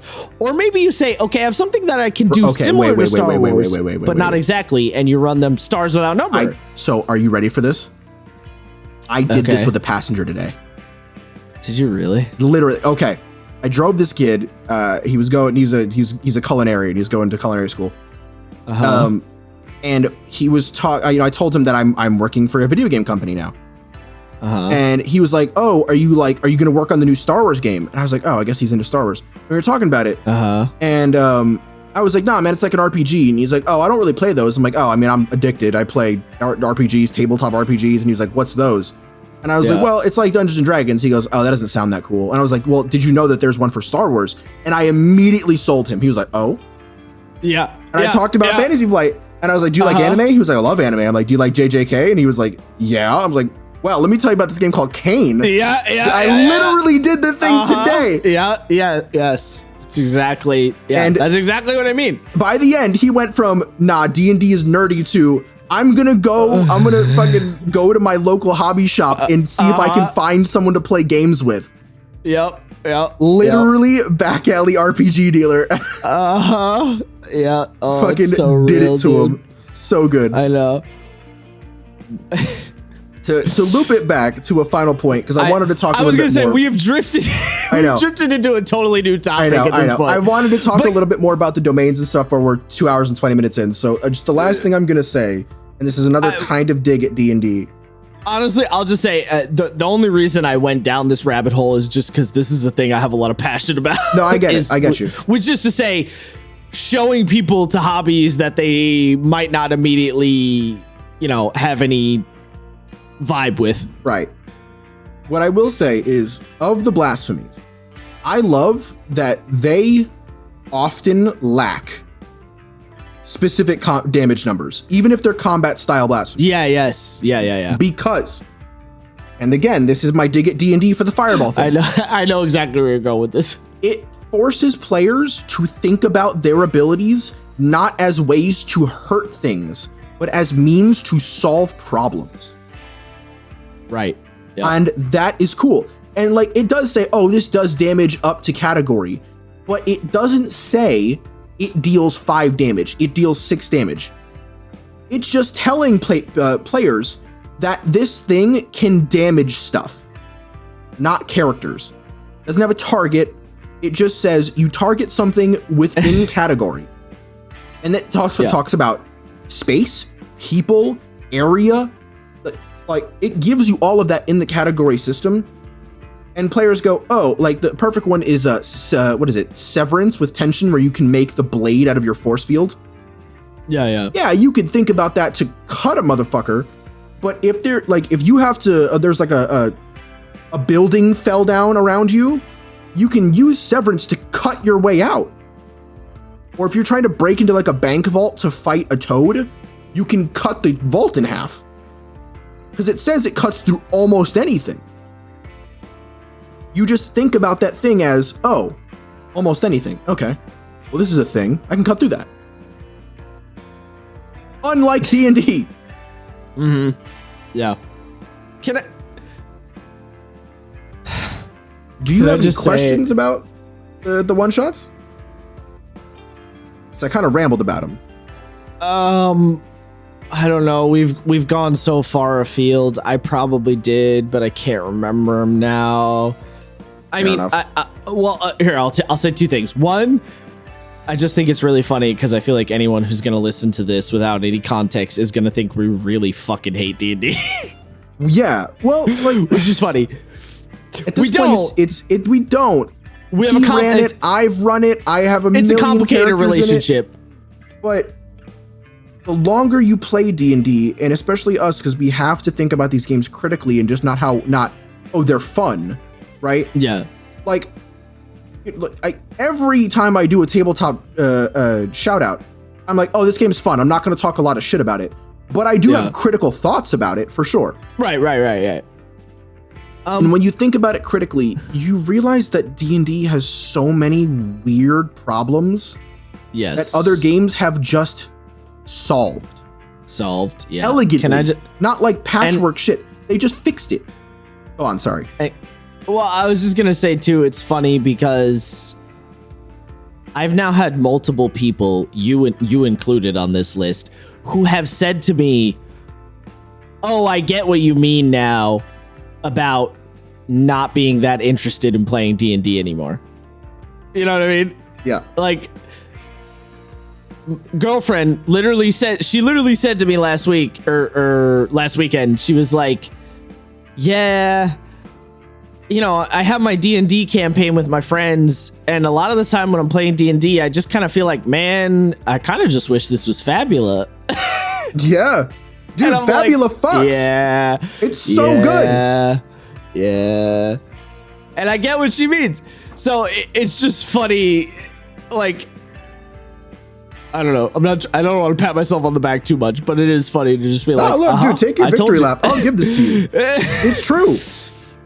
I guess I'm just curious, just very broadly speaking, do you feel like the one-shots were like successful?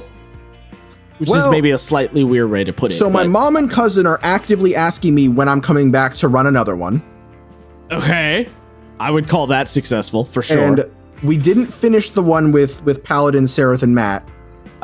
We have to. I'm just kind of trying to figure out a good day because I talk to the ladies now apparently, and I'm trying to figure out stuff with her. So I know D&D fans who have girlfriends, crazy. I know. My girlfriend's imaginary, by the way. I keep making up stories. She's not real. Right. That's why they keep changing her name. Yeah. She's not real. Fake person. But yeah, we got to finish that one. But the fact that we didn't finish, and Sarah was like, all right, when's the next one then? Like, when are we going to finish this? Like, okay, so you got a when are we doing it again response from both parties? Yes. Yeah. Okay. Yeah. That's pretty much what I expected. Yeah. Mm. Oh, actually, one final thing. This is a good thing to end on because I think this is fun. You might be curious as to what kind of characters the brand new RPG players made. Oh, yeah. So this is what I told them exactly, right? And we talked about it previously. CAIN, I think, has the easiest character builder I've ever seen. It has it's very easy. So streamlined, 15 minutes tops. And I told each character, I was like, they were like, okay, so where are the characters? Like we're playing characters. Where are they? And I was like, you make them. And they went, oh, I don't know how to do that. Like, what if I can't think of anything? And I was like, okay, think of a character in media that you like. Now, you're not playing that character, right? My mom loves Supernatural. I'm like, you're not playing Dean Winchester, but think of everything you like about Dean Winchester, the way his personality is, the way he talks, the way he acts, and make a character based on that with your own little flair in it. Mm-hmm. And hilariously, her own flair was making Sam Winchester. I mean, hey, whatever works. Right. However, that's the trick, right? However, you need to. I don't want to say rationalize. That's not quite the right word, but however you make sense of it through whatever your paradigm is that that's what works, you know? Yeah, absolutely. So yeah, my mom was like, I want to make a character who's like Dean Winchester. And I was like, what are you going to name the character? And she was like, oh, we're like, we're agents. We have like code names. I'm just going to name it Winchester. And I was like, that's actually a good idea. That's pretty solid. That works. Yeah. My little brother, who's, he's into anime, but he's primarily into Battle Shonen, and he really likes Tokyo Revengers. So he was like, I want to make a dude who kicks ass and like likes to fight people and solves problems. It's not the character he actually played, which is fun because the idea of the character evolved as they played them. Yeah. But he named his character Mikey after the character in Tokyo Revengers, and he looked like Mikey. And it's like, are you actually? He's like, no, like he's different, but he's got the blonde hair and the ponytail, and his name is Mikey. I'm like, all right, cool. And then my cousin who played with us, who I found out really likes fan fiction, which I didn't know, named her character James, as in James Potter from the Marauders Harry Potter fan fiction. And like, she was like, okay, what powers would James have? And she went in, she was like, okay, he's got the Patronus charm, so he does shield. So I want to take tension, and then I'll do this because it does that. And she went so in because she tried to do a character build. Yeah. We literally got the 3 shades of it. We got, I'm role playing this character. Yeah. I like this character, and I'm just gonna make this character. It was really cool. Yeah, that's what you want. You want the excitement of I'm trying to invoke this character or this vibe or this concept. Yeah. Basically, the game did the work for you. It did exactly what you wanted. Yeah. And it was quick, easy. The players liked their characters. Yeah. And quite frankly, it would have been harder with D&D. No, absolutely. It would have been way fucking harder. It would have been Because then you have to harder. go, okay, well, what kind of race do you want to play? And they go, oh, what do they have? And then you have to look at the 5e tools races and go, yeah, fuck. Fucking And then you go, too many. okay, what kind of class do you want to play? And like, oh, what do they have? You go, fuck. Yep. And you're like, you have to give them examples, and then because it's D&D, you always have to do but it doesn't always have to be like that, right? Like, yeah, 'cause that's what D&D does now. With CAIN, what am I? You're an exorcist. Okay. What do I look like? You're wearing a shitty business suit. Okay. What are my powers? Here are your powers. Okay. Yeah, it a lot of it comes back to that idea of you make better art with constraints. Yeah. Hard agree. Yeah. That's it. I feel like fucking Watsy's gonna call the Pinkertons on us or some shit. I am in Texas. Call those motherfuckers. Yeah, I promise you, I'm gonna turn into Willem Dafoe from Boondock Saints. There was a firefight. Yeah, that's gonna be me when you call the Pinkertons on me, Watsy. Yeah. Watch. I just Castle Doctrine, bitch. I'm really not trying to shit on D&D. It's just they're behind the times. Like, yeah, they're behind. Yeah, they're behind the times. I was having a talk about this with a friend of mine where he was like, "Look, man, like, I just don't think D&D is for you." I'm like, "No, that's not the problem.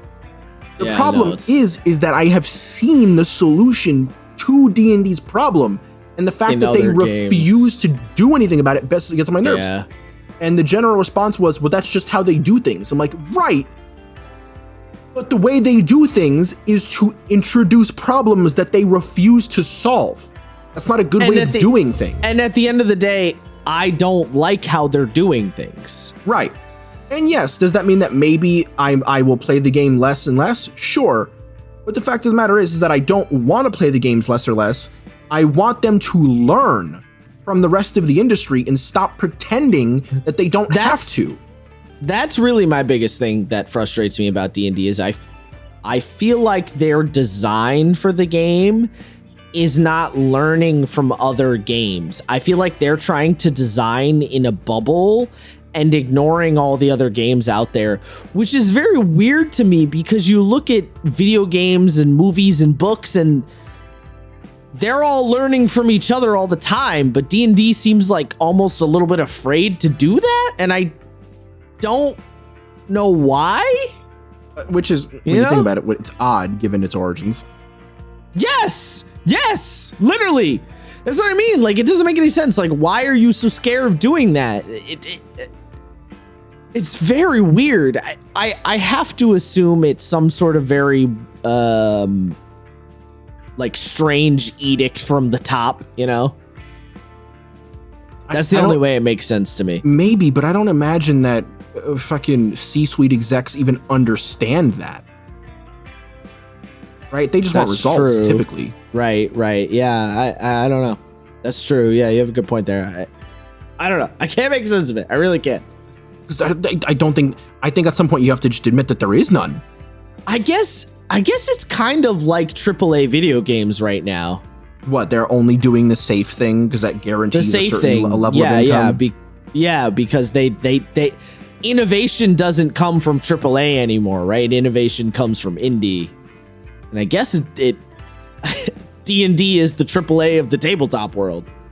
It's not going to be for long. Look, I'm not saying that something's going to usurp it, but given, Jawcrom Perkins jumping to Daggerheart and the amount of a cult following they have, I think for the first time, we're not going to see the D&D killer. I'm not going to say that, but we could see an honest D&D competitor. Maybe. One that and people are always like, that's Pathfinder. No, it's not. It is to a point. It is to a point, but it's not a real contender. Like, they don't exist in the same price bracket. Well, the thing about Pathfinder is that Pathfinder, I don't think, is trying to push the boundaries that much. Pathfinder, I think, plays it pretty safe. No, and to that point, I'm really talking about fans, right? I said price bracket. I didn't mean that, but I mean like. Yeah, I know what you meant. Its spot in the zeitgeist. Yeah. Pathfinder's not that game. Pathfinder is for people who like D&D but want crunchier D&D. Yeah. If you want revitalized, revamped D&D adjacent, it's Daggerheart. It's Daggerheart.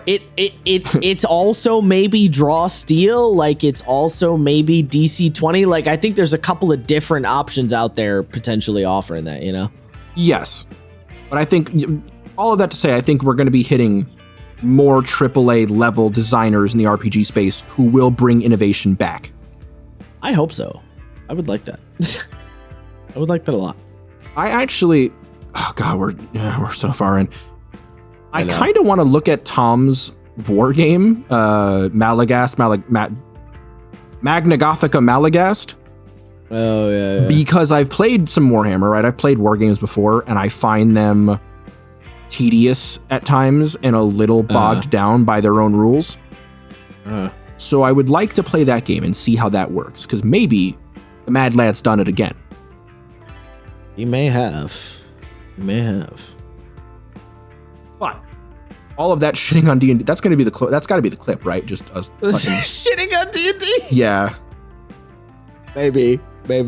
No, I think honestly, I think it'll just be what my characters played, or my players made their characters of. I don't know. I'll figure something out. Yeah. God, I'm gonna hate listening to this episode. I always hate listening to long ones. Yeah. Times 2 speed it is, baby. Sorry, Brett. Oh, he's gonna kill us. Yeah, that's been us. Follow us on social media. Follow us on the socials if you would like to get into the... Listen, when you get me on the philosophical game design, game ethos, game culture rants, I can't help it. Yeah. I'd be going off. Yeah. Also, One Piece is a terrible first anime. It kind of is. Follow Blue Sky or Twitter if you are so inclined. Appreciate it, bud. Yeah. All right. Goodbye. Peace, motherfuckers.